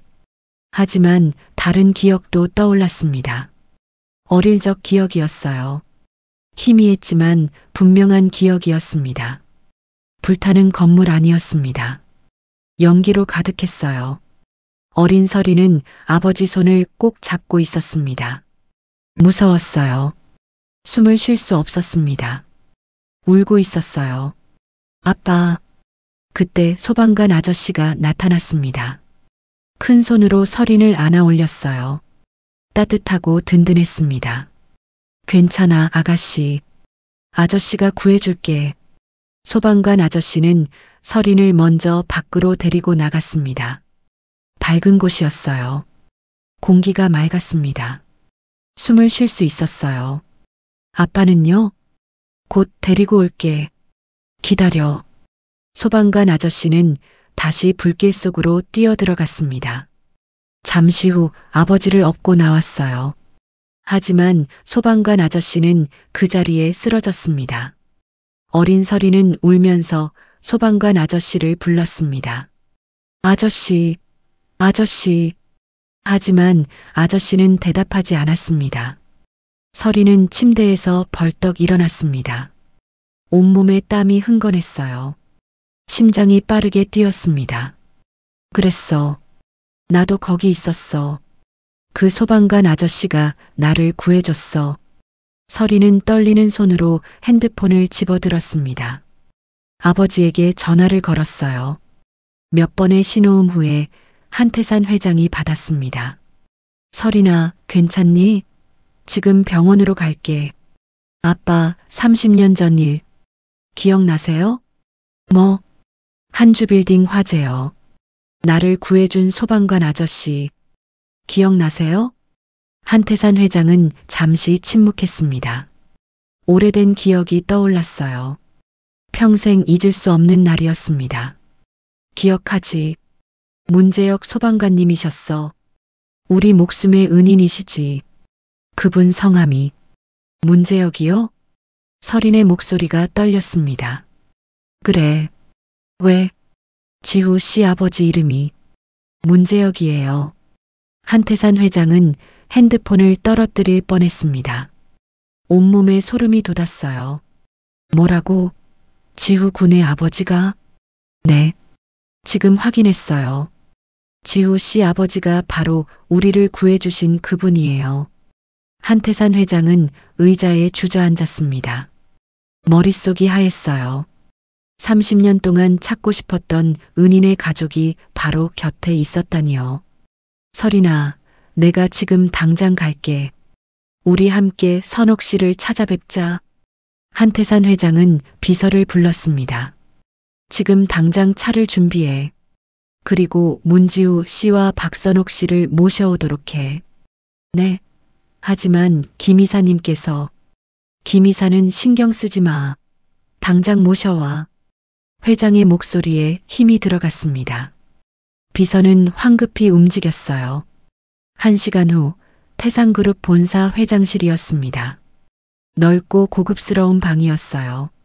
큰 창문 너머로 서울 시내가 한눈에 보였습니다. 선옥 할머니와 지우가 들어섰습니다. 할머니는 긴장한 표정이었어요. 이런 곳에 와본 적이 없었습니다. 한태산 회장이 두 사람을 보자마자 일어섰습니다. 그리고 깊이 허리를 숙였어요. 선옥 씨, 지우 군, 정말 죄송합니다. 회장의 목소리가 떨렸습니다. 눈에 눈물이 맺혔어요. 저는 평생 문재혁 소방관님을 찾아 헤맸습니다. 제 생명의 은인이시니까요. 그런데 그분의 가족이 바로 제 곁에 계셨다니. 선옥 할머니는 회장을 바라봤습니다. 회장의 눈에서 진심이 느껴졌어요. 회장님, 선옥 씨, 제가 모든 걸 보상하겠습니다. 아니, 보상이라는 말도 부족하네요. 제 목숨을 살려주신 분의 가족을 제대로 모시지 못해 죄송합니다. 그때 문이 열렸고 서린이 들어왔습니다. 병원복 차림이었어요. 무리에서 나온 거였습니다. 어머님, 서린은 선옥 할머니에게 달려가 무릎을 꿇었습니다. 할머니의 손을 꼭 잡았어요. 어머님의 남편분이 저를 구해주셨어요. 제가 어렸을 때 불 속에서 구해주셨어요. 서린은 울먹였습니다. 10,000원을 주신 것도 저를 용서해 주신 것도 모두 은혜였어요. 그런데 그보다 더 큰 은혜가 있었다니. 선옥 할머니는 서린을 일으켜 세웠습니다. 그리고 부드럽게 말했어요. 그건 남편이 한 일이에요. 남편은 그런 사람이었어요. 누구든 위험에 처하면 도와주는 사람이었죠. 할머니의 목소리는 따뜻했지만 슬펐습니다. 한태산 회장이 지우에게 다가왔습니다. 지우의 손을 꼭 잡았어요.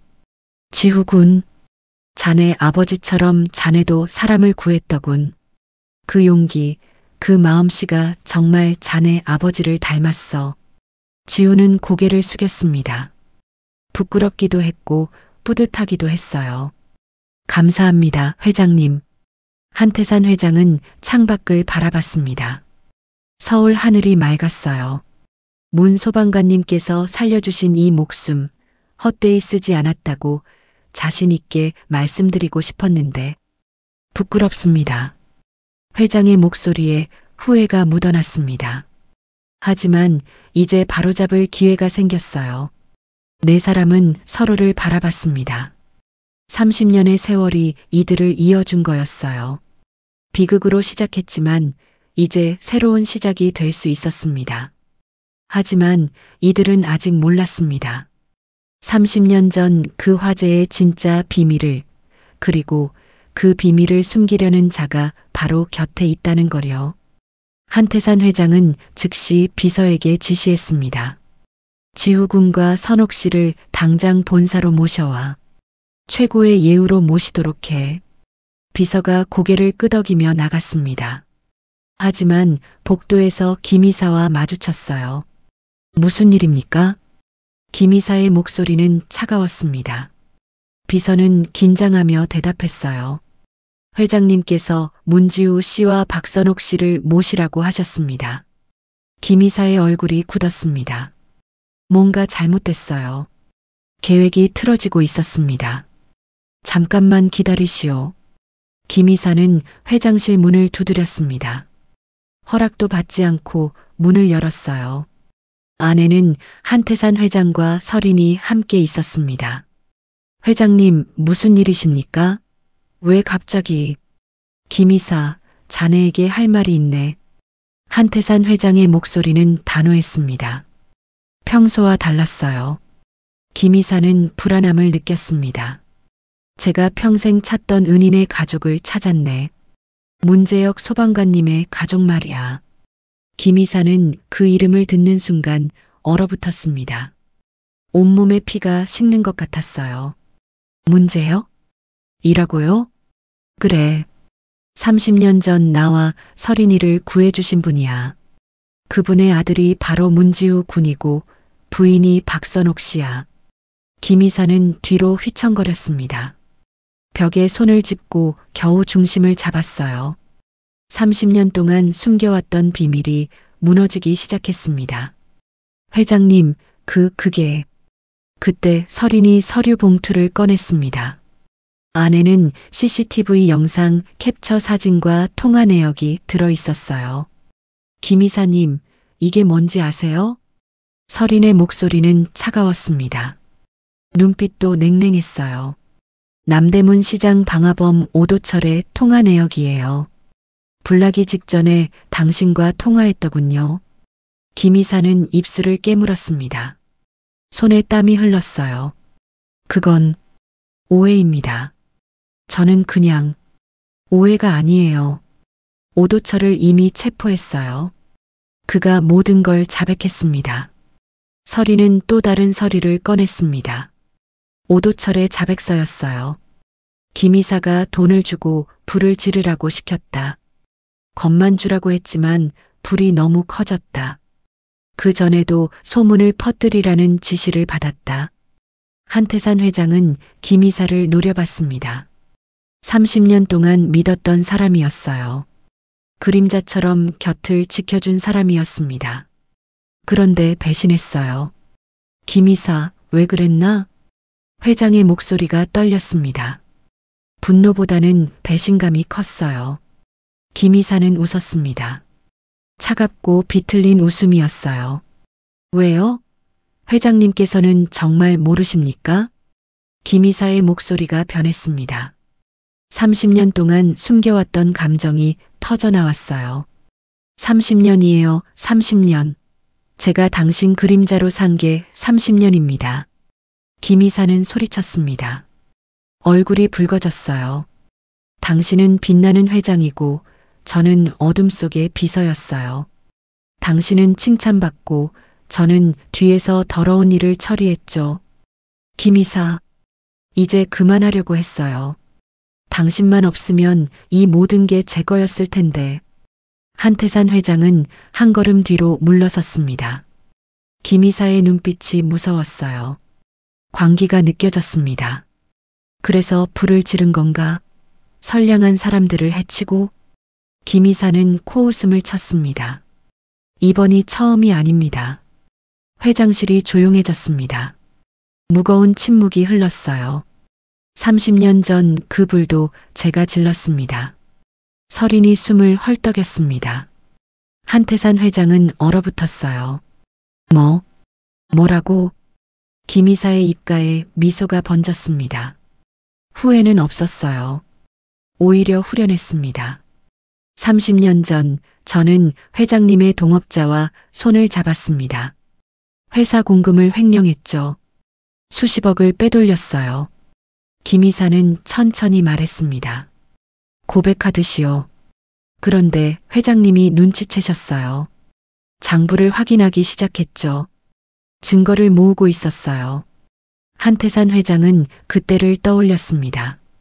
회사 장부에 이상한 점이 있었어요. 조사하려던 참이었죠. 그래서 증거를 없애야 했습니다.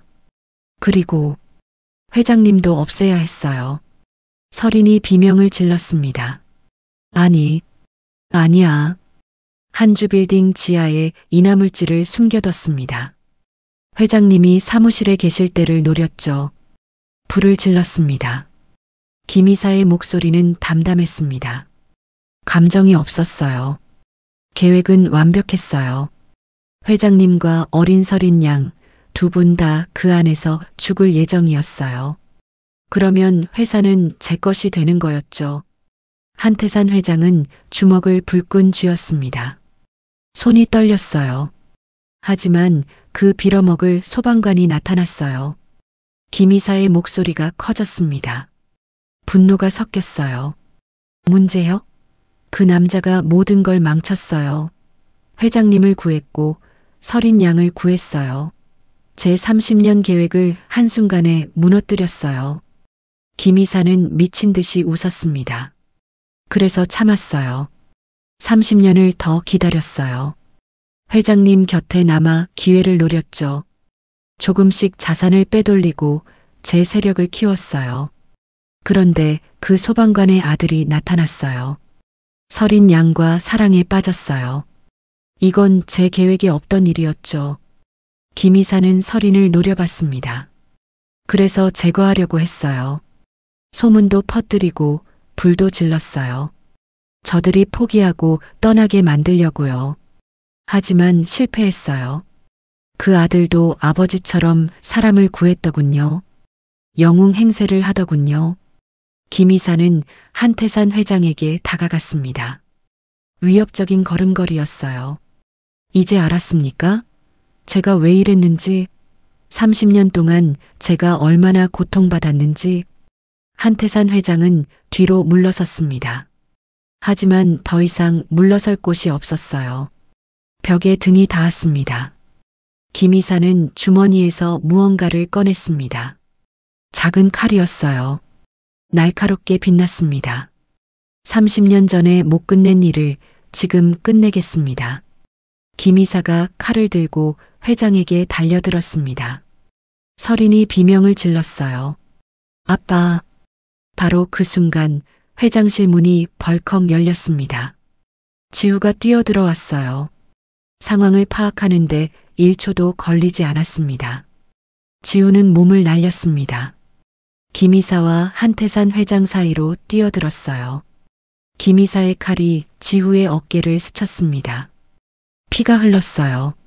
지우는 신음을 삼키고 김 이사의 팔을 붙잡았습니다. 두 남자가 바닥에 넘어지며 몸싸움을 벌였어요. 김 이사가 발버둥쳤습니다.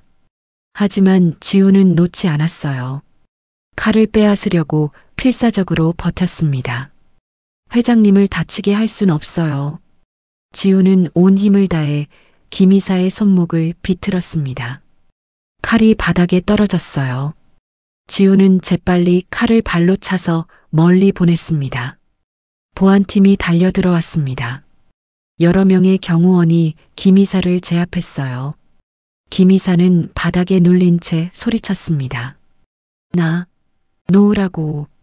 하지만 소용없었습니다. 경호원들이 김 이사의 손에 수갑을 채웠어요. 경찰이 도착했습니다. 김 이사를 연행해 갔어요. 김 이사는 끌려가면서도 회장을 노려봤습니다. 당신도 언젠가는. 하지만 끝까지 말하지 못하고 끌려갔습니다. 회장실에 조용함이 찾아왔습니다. 한태산 회장은 벽에 기댄 채 숨을 헐떡였어요. 서리는 아버지를 부축했습니다. 아빠, 괜찮으세요? 괜찮아. 괜찮단다. 한태산 회장은 지우를 바라봤습니다. 지우의 어깨에서 피가 흐르고 있었어요. 지우군. 회장은 천천히 지우에게 다가갔습니다. 그리고 지우의 손을 꼭 잡았어요. 30년 전 자네 아버지가 나를 구했어. 그리고 오늘 자네가 나를 또 구했군. 회장의 눈에서 눈물이 흘렀습니다. 이 은혜를 어떻게 갚아야 할지. 지우는 고개를 저으며 미소 지었습니다. 아버지가 하셨던 일을 했을 뿐이에요. 당연한 거죠. 구급대원이 달려와 지우의 상처를 치료했습니다. 다행히 깊지 않았어요. 한태산 회장은 창밖을 바라봤습니다. 하늘이 맑았어요. 30년 동안 자신을 괴롭혔던 어둠이 거친 것 같았습니다. 이제야 진실을 알았어. 회장은 중얼거렸습니다. 그리고 결심했어요. 이제 모든 걸 바로 잡아야 했습니다. 김이사가 연행되고 사흘이 지났습니다. 한태산 회장은 회장실에 혼자 앉아 있었어요. 창밖을 멍하니 바라봤습니다. 30년 동안 곁을 지켰던 사람이 배신자였다니요. 믿었던 만큼 상처가 컸어요. 하지만 더 큰 충격이 기다리고 있었습니다. 회장은 갑자기 기침을 시작했습니다. 가벼운 기침이 아니었어요. 온몸이 떨릴 정도로 심한 기침이었습니다. 손으로 입을 막았어요. 손바닥에 붉은 것이 묻어났습니다. 피었어요. 이런. 회장은 휴지로 입을 닦았습니다. 숨을 쉬는 게 힘들었어요. 공기가 제대로 들어오지 않는 것 같았습니다. 비서가 황급히 들어왔습니다. 회장님, 괜찮으십니까? 병원에 연락해. 회장은 말을 끝맺지 못하고 의자에 쓰러졌습니다. 비서가 비명을 지르며 구급차를 불렀어요. 1시간 후 서울대병원 중환자실이었습니다. 한태산 회장은 산소 마스크를 쓴 채 누워 있었어요. 여러 기계가 삐삐 소리를 냈습니다. 의사들이 급하게 움직였어요. 서리는 중환자실 밖에서 기다렸습니다. 얼굴이 창백했어요. 손이 떨렸습니다. 의사가 나왔어요. 표정이 심각했습니다. 따님이십니까? 네, 의사 선생님. 저희 아버지는 괜찮으신가요? 의사는 고개를 천천히 저었습니다. 상태가 좋지 않습니다. 30년 전 화재 후유증으로 폐가 심하게 손상되어 있었는데 이번에 급성 폐부전이 왔습니다. 폐부전이요? 네. 폐가 제 기능을 하지 못하고 있습니다. 당장 산소 공급도 원활하지 않고요. 서리는 벽에 기댔습니다. 다리에 힘이 풀렸어요. 그럼 어떻게 해야 하나요? 폐 이식이 필요합니다. 당장 이식하지 않으면. 의사는 말을 잇지 못했습니다. 서리는 알아들었어요. 아버지의 생명이 위급하다는 걸요. 제 폐를 드릴 수 있나요? 조직 검사해 주세요. 따님, 폐 이식은 간단한 게 아닙니다. 조직 적합성 검사를 해봐야 하고 빨리 해주세요. 제발요. 서리는 간절히 부탁했습니다. 의사는 고개를 끄덕이고 검사를 준비했어요. 다음 날 검사 결과가 나왔습니다. 의사가 고개를 저었어요. 죄송합니다. 따님의 조직과 맞지 않습니다. 서리는 그 자리에 주저앉았습니다. 눈물이 쏟아졌어요. 그럼 어떻게 해요? 아버지는요? 기증자를 기다려야 합니다. 하지만 적합한 기증자를 찾기까지 시간이 걸립니다. 회장님께는 시간이 많지 않습니다. 의사의 말에 서리는 고개를 떨굴 뿐이었습니다. 안 돼요. 아버지를 잃을 순 없어요. 그날 저녁 지우가 병원을 찾아왔습니다. 설인의 연락을 받고 달려온 거였어요. 설인은 지우의 품에 안겨 울었습니다. 지우 씨, 아버지가 위험해요. 지우는 설인의 등을 토닥여줬습니다. 말없이 안아줬어요. 의사 선생님은 뭐라고 하셨어요? 폐 이식이 필요한데 제 조직은 안 맞는데요. 기증자를 기다려야 하는데 시간이 없어요. 설인은 흐느꼈습니다. 지우는 잠시 생각했어요. 그리고 조용히 말했습니다. 제 것도 검사해 주세요. 뭐라고요? 설인이 고개를 들었습니다. 눈물 범벅인 얼굴로 지우를 바라봤어요. 제 폐도 검사해 주세요. 혹시 모르잖아요. 안 돼요. 지우 씨, 그건. 설인 씨, 회장님은 이제 제 아버님이 되실 분이에요. 당연한 거죠. 지우는 의사를 찾아갔습니다. 조직 적합성 검사를 해달라고 부탁했어요. 의사는 망설이다 동의했습니다. 이틀 후 검사 결과가 나왔습니다. 의사의 얼굴에 놀라움이 번졌어요. 기적입니다. 완벽하게 일치합니다. 정말요? 지우가 되물었습니다. 의사는 고개를 끄덕였어요. 네. 이렇게 완벽하게 맞는 경우는 드뭅니다. 가족 간에도 이 정도로 맞기 어려운데요. 지우는 안도의 한숨을 쉬었습니다. 하지만 설인과 선옥 할머니는 걱정됐어요. 지우 씨, 정말 괜찮은 거예요? 폐를 떼어내는 건 큰 수술이에요. 설인이 지우의 손을 꼭 잡았습니다. 괜찮아요. 사람은 한쪽 폐만 있어도 살 수 있어요. 하지만 선옥 할머니는 반대했습니다. 안 돼. 절대 안 돼. 할머니는 아들의 팔을 붙잡았어요. 내 아버지가 목숨 바쳐 그분을 구했어. 이젠 너까지 위험한 수술을 받아? 안 돼. 절대 안 돼. 할머니의 목소리가 떨렸습니다. 눈물이 뚝뚝 떨어졌어요. 지우는 어머니를 꼭 안아줬습니다. 어머니, 아버지는 불길 속에서 회장님을 살리셨어요. 저는 안전한 수술실에서 회장님을 살리는 거예요. 훨씬 안전해요. 하지만 제게 아버지가 못다한 임무를 마칠 기회를 주세요. 아버지처럼 저도 사람을 구하고 싶어요. 지우의 목소리는 단호했지만 따뜻했습니다. 선옥 할머니는 아들의 눈을 바라봤어요. 남편의 눈빛이 보였습니다. 그 단호함, 그 따뜻함이 고스란히 아들에게 전해진 거였어요. 할머니는 천천히 고개를 끄덕였습니다. 알았다. 하지만 꼭 무사히 돌아와야 한다. 네, 어머니. 약속할게요. 이틀 후 수술이 시작됐습니다.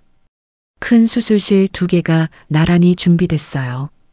한쪽에는 한태산 회장이, 다른 한쪽에는 지우가 누워 있었습니다. 선옥 할머니와 설이는 수술실 밖에서 기다렸습니다. 두 사람은 서로의 손을 꼭 잡고 있었어요. 말없이 기도했습니다. 수술은 6시간이 걸렸습니다. 긴 시간이었어요. 할머니와 설이는 자리에서 일어나지 않았습니다. 기다리고 또 기다렸어요. 수술실 안에서는 의사들이 긴장 속에서 움직였습니다. 지우의 왼쪽 폐를 조심스럽게 적출했어요. 그리고 바로 옆 수술실로 옮겼습니다. 한태산 회장의 손상된 폐를 제거했습니다. 그리고 지우의 건강한 폐를 이식했어요.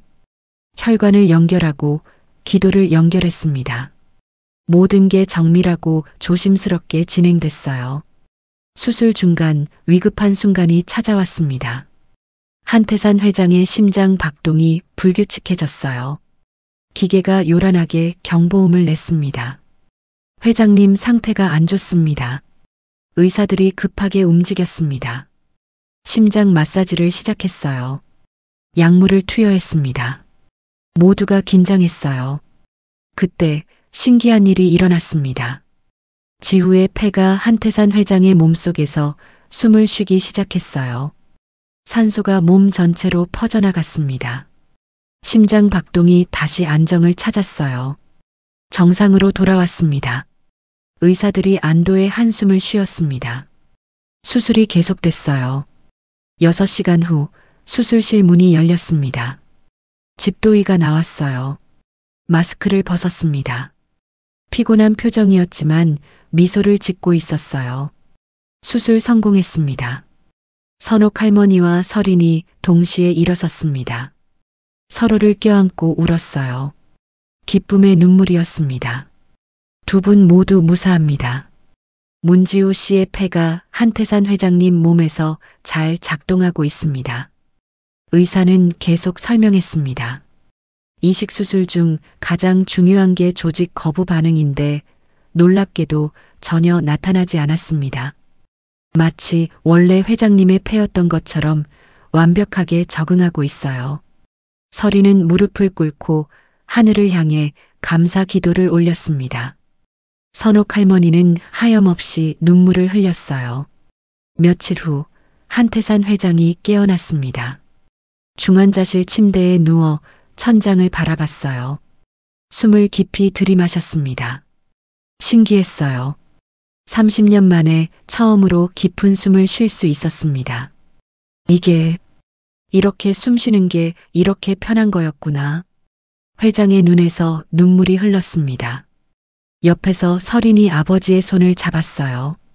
아빠, 지우 씨가 아빠를 살렸어요. 지우 씨 폐가 지금 아빠 몸속에서 숨쉬고 있어요. 한태산 회장은 천천히 고개를 돌렸습니다. 옆 병실을 바라봤어요. 저기 지우가 누워 있을 거였습니다. 30년 전 아버지가 날 살렸고 이제 아들이 또 날 살렸구나. 회장의 목소리가 떨렸습니다. 이 은혜를 평생을 살아도 갚을 수 없겠어? 선옥 할머니가 중환자실로 들어왔습니다. 한태산 회장을 보고 깊이 인사했어요. 회장님 살아나셔서 다행입니다. 선옥 씨, 정말 감사합니다. 아드님이, 우리 아들이 회장님을 살렸다니 남편도 기뻐할 겁니다. 할머니의 얼굴에 평화로운 미소가 번졌습니다. 30년 전 남편이 시작한 일을 아들이 마무리한 거네요. 두 사람은 서로를 바라보며 고개를 끄덕였습니다. 30년의 인연이 이렇게 완성되는 순간이었어요. 한태산 회장의 몸속에서 지우의 폐가 숨을 쉬었습니다. 문재혁의 아들이 준 생명의 선물이었어요. 아버지의 숨결이 아들을 통해 다시 전해진 거였습니다. 석 달이 흘렀습니다. 한태산 회장은 완전히 건강을 되찾았어요. 매일 아침 산책을 했습니다. 깊은 숨을 들이마셨어요. 신선한 공기가 폐 구석구석까지 채워졌습니다. 30년 만에 누리는 행복이었어요. 지우도 회복했습니다. 한쪽 폐로도 일상생활에는 문제가 없었어요. 다만 격한 운동은 조심해야 했죠. 하지만 지우는 전혀 후회하지 않았습니다. 오히려 자랑스러웠어요. 오늘은 특별한 날이었습니다. 지후와 설인의 결혼식 날이었어요. 아침부터 남대문 시장이 술렁였습니다. 장식이 곳곳에 걸려 있었어요. 형형색색 풍선, 예쁜 꽃다발, 하얀 천으로 만든 아치. 시장 전체가 결혼식장으로 변했습니다. 화려한 호텔이 아니었습니다. 값비싼 예식장도 아니었어요. 선옥 할머니가 40년을 지켜온 바로 이곳 남대문 시장이었습니다. 이게 회장님 따님 결혼식이라고? 믿기지 않네. 그러게 말이야. 특급 호텔도 아니고 여기서 하다니. 상인들이 수군거렸습니다. 하지만 모두 환한 미소를 짓고 있었어요. 과거의 오해는 다 풀렸습니다. 김이사의 음모가 밝혀지면서 선옥 할머니와 지우에 대한 악의적인 소문도 거짓으로 드러났죠. 오후 2시 결혼식이 시작됐습니다. 좌판들 사이에 만들어진 작은 무대였어요. 의자가 빼곡히 놓여 있었습니다. 하지만 의자에 앉은 사람들을 보면 놀라웠어요. 앞줄에는 태상그룹 임원들이 앉아 있었습니다. 정장을 차려입은 사람들이었죠. 하지만 그 옆에는 시장 상인들이 앉아 있었어요. 앞치마를 두른 아주머니, 때 묻은 작업복을 입은 아저씨들이었습니다. 재벌가와 서민이 나란히 앉아 있었습니다. 어색하지 않았어요. 오히려 자연스러웠습니다. 오늘만큼은 모두가 평등했어요. 두 젊은이의 행복을 축하하러 온 사람들일 뿐이었으니까요. 음악이 흘렀습니다. 클래식 음악이 아니었어요. 시장에서 늘 흘러나오던 트로트 음악이었습니다. 경쾌하고 신나는 멜로디였어요. 지후가 무대 위로 올라갔습니다. 단정한 턱시도를 입었어요. 가슴에는 하얀 장미가 꽂혀 있었습니다. 긴장한 표정이었어요. 손을 꼭 쥐었다 폈다를 반복했습니다. 선옥 할머니가 앞줄에 앉아 아들을 바라봤습니다. 눈물이 글썽였어요. 아들이 이렇게 멋진 남자로 자랐습니다. 이렇게 행복한 날을 맞이했어요. 여보, 보고 계시죠? 우리 아들 장가가요. 당신을 닮은 착한 아들이 좋은 사람 만나 행복해질 거예요. 할머니는 마음속으로 남편에게 말했습니다. 음악이 바뀌었습니다. 이번에는 잔잔한 피아노 선율이었어요. 모두가 뒤를 돌아봤습니다. 설인이 나타났습니다. 순백의 웨딩드레스를 입었어요. 화려하지 않았습니다. 심플했지만 우아했어요. 머리에는 작은 화관을 썼습니다. 손에는 작은 꽃다발을 들고 있었어요. 설인의 팔을 한태산 회장이 잡고 있었습니다. 회장은 정장을 말끔하게 차려입었어요. 얼굴에는 환한 미소가 번졌습니다. 딸을 보는 아버지의 행복한 표정이었어요. 두 사람이 천천히 걸어갔습니다. 바닥에 깔린 하얀 천을 밟으며 무대로 향했어요. 사람들이 박수를 쳤습니다. 환호성도 터져 나왔어요. 무대 앞에 도착했습니다. 한태산 회장은 설인의 손을 지우의 손에 포겠어요. 지우의 손을 꼭 잡으며 말했습니다. 지우군, 내 딸 부탁하네. 자네 아버지처럼 훌륭한 사람이 되길 바라네. 네, 아버님. 설인 씨를 평생 행복하게 해드리겠습니다. 지우의 목소리는 떨렸지만 단호했습니다. 약속이었어요. 한태산 회장은 자리로 돌아갔습니다. 선옥 할머니 옆에 앉았어요. 두 사람은 서로를 바라보며 미소 지었습니다. 이제 진짜 가족이 된 거였어요. 주례가 단 위로 올라왔습니다. 남대문 시장에서 40년 동안 생선 가게를 운영한 할아버지였어요. 선옥 할머니의 오랜 친구였죠. 여러분, 오늘 이 자리에 모여주셔서 감사합니다. 주례의 목소리는 우렁찼습니다. 신랑 문지우 군과 신부 한설인 양은 참 특별한 인연으로 맺어졌습니다. 주례는 두 사람의 이야기를 들려줬습니다. 버스 정류장에서의 만남, 10,000원짜리 지폐, 그리고 30년을 이어온 인연까지 사람들은 숨죽이고 들었어요. 이 두 사람의 사랑은 돈으로 시작되지 않았습니다. 진심으로 시작됐어요. 그래서 아름답습니다. 박수가 터져 나왔습니다. 설인과 지우는 서로를 바라봤어요. 눈빛에 사랑이 가득했습니다. 혼인 서약이 끝나고 지우와 설인은 부모님께 큰 절을 올렸습니다. 먼저 선옥 할머니께 절했어요. 할머니는 두 사람을 일으켜 세우고 꼭 안아줬습니다. 행복해라, 얘들아. 할머니의 목소리가 떨렸습니다. 눈물이 뚝뚝 떨어졌어요. 다음으로 한태산 회장께 절했습니다. 회장도 두 사람을 일으켜 세웠어요. 특히 지우의 손을 꼭 잡았습니다. 고맙네, 지우군. 자네 덕분에 내가 이 날을 볼 수 있었어. 회장의 눈에도 눈물이 맺혔습니다. 결혼식이 끝나고 축사 시간이었습니다. 한태산 회장이 단 위로 올라갔어요. 마이크를 잡았습니다. 잠시 말없이 사람들을 바라봤어요. 그리고 천천히 입을 열었습니다. 저는 오늘 사위를 얻는 것이 아닙니다.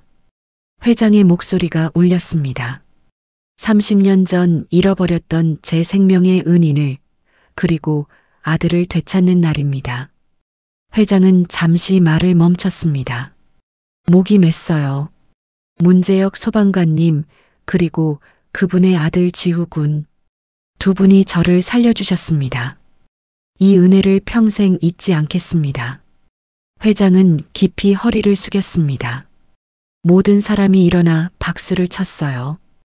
우레와 같은 박수 소리가 시장을 가득 채웠습니다. 축사가 끝나고 피로연이 시작됐습니다. 시장 상인들이 준비한 음식이 나왔어요. 고급 요리가 아니었습니다. 떡볶이, 튀김, 순대, 김밥. 시장에서 가장 맛있는 음식들이었어요. 사람들은 웃고 떠들며 음식을 나눠 먹었습니다.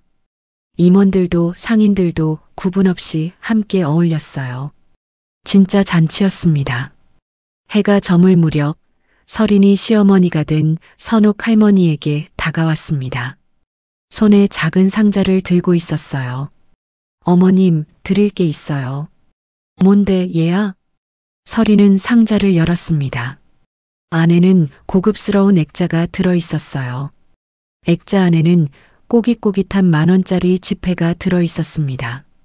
바로 그날 밤 버스 정류장에서 할머니가 건넸던 그 10,000원이었어요. 어머님, 이게 저희 태상그룹의 새로운 갑오 1호예요. 설인의 목소리가 떨렸습니다. 20,000원에 담긴 진심이 저희가 가진 그 어떤 재산보다 귀하다는 걸 평생 잊지 않고 살겠습니다. 선옥 할머니는 액자를 받아들었습니다. 10,000원짜리를 물끄러미 바라봤어요. 그날 밤이 생각났습니다. 마지막 남은 돈이었어요. 하지만 주저없이 건넸습니다.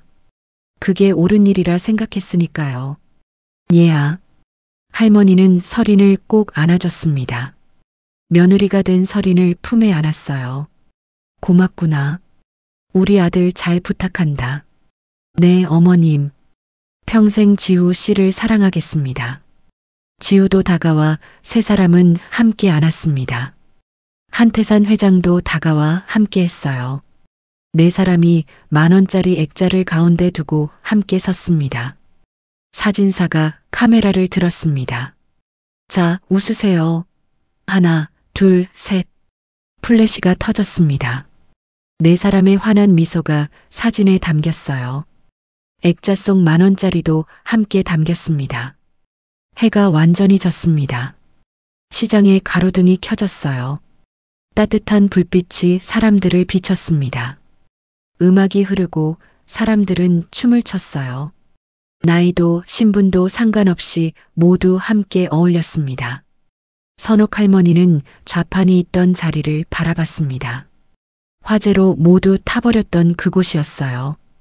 이제 그곳에는 새로운 좌판이 세워져 있었습니다. 태상그룹이 시장 재건을 지원했거든요. 하지만 할머니에게 가장 소중한 건 좌판이 아니었습니다. 아들의 행복이었어요. 며느리를 얻은 기쁨이었습니다. 그리고 새로운 가족을 얻은 감사함이었어요. 여보, 우리 아들 정말 잘 됐어요. 당신이 살린 사람의 딸과 결혼했어요. 당신의 희생이 이렇게 아름다운 결실을 맺었어요. 할머니는 하늘을 올려다봤습니다. 별이 총총했어요. 그중 가장 밝은 별 하나가 유난히 빛났습니다. 남편이 보내는 신호 같았어요. 지후와 설이는 손을 꼭 잡고 시장 골목을 걸었습니다. 사람들이 축하해줬어요. 꽃가루를 뿌렸습니다. 두 사람은 웃으며 걸었어요. 선옥 할머니의 좌판에서 시작된 작은 온기가 두 가족의 30년 묵은 상처를 치유했습니다. 그리고 거대한 운명을 완성했어요. 10,000원의 불씨가 이제 환한 빛이 되어 모두를 비추고 있었습니다. 진심은 결코 사라지지 않아요. 오히려 시간이 지날수록 더 빛나는 법이었으니까요. 밤은 깊어갔지만 남대문 시장은 여전히 밝았습니다. 사람들의 웃음소리, 축하의 말들, 따뜻한 포옹들로 가득했어요. 이것이 진짜 행복이었습니다. 돈으로 살 수 없는 행복이었어요. 진심으로 만들어낸 기적이었습니다. 그리고 이 모든 것의 시작은 추운 겨울밤 버스 정류장에서 건넸던 꼬깃꼬깃한 10,000원짜리 한 장이었습니다. 오늘 준비한 이야기는 여기까지입니다. 여러분은 오늘 이야기를 들으며 어떤 생각에 잠기셨나요? 오늘 사연의 주인공 가족에게 해주고 싶은 조언이나 응원의 메시지를 댓글로 남겨주신다면 큰 위로와 도움이 될 거예요. 오늘의 이야기가 여러분의 마음에 작은 울림을 주었다면 좋아요로 따뜻한 마음을 나눠주세요. 앞으로도 이런 이야기들을 계속해서 함께 나누고 싶으시다면 구독을 눌러주세요. 구독하시면 새로운 이야기가 올라올 때 가장 먼저 소식을 받아보실 수 있습니다. 이 이야기가 힘이 될 것 같은 소중한 분이 떠오른다면 그분께 공유하여 마음을 전해보세요. 오늘도 평온한 하루 보내시길 바랍니다. 더 깊고 감동 있는 이야기로 다시 찾아뵙겠습니다.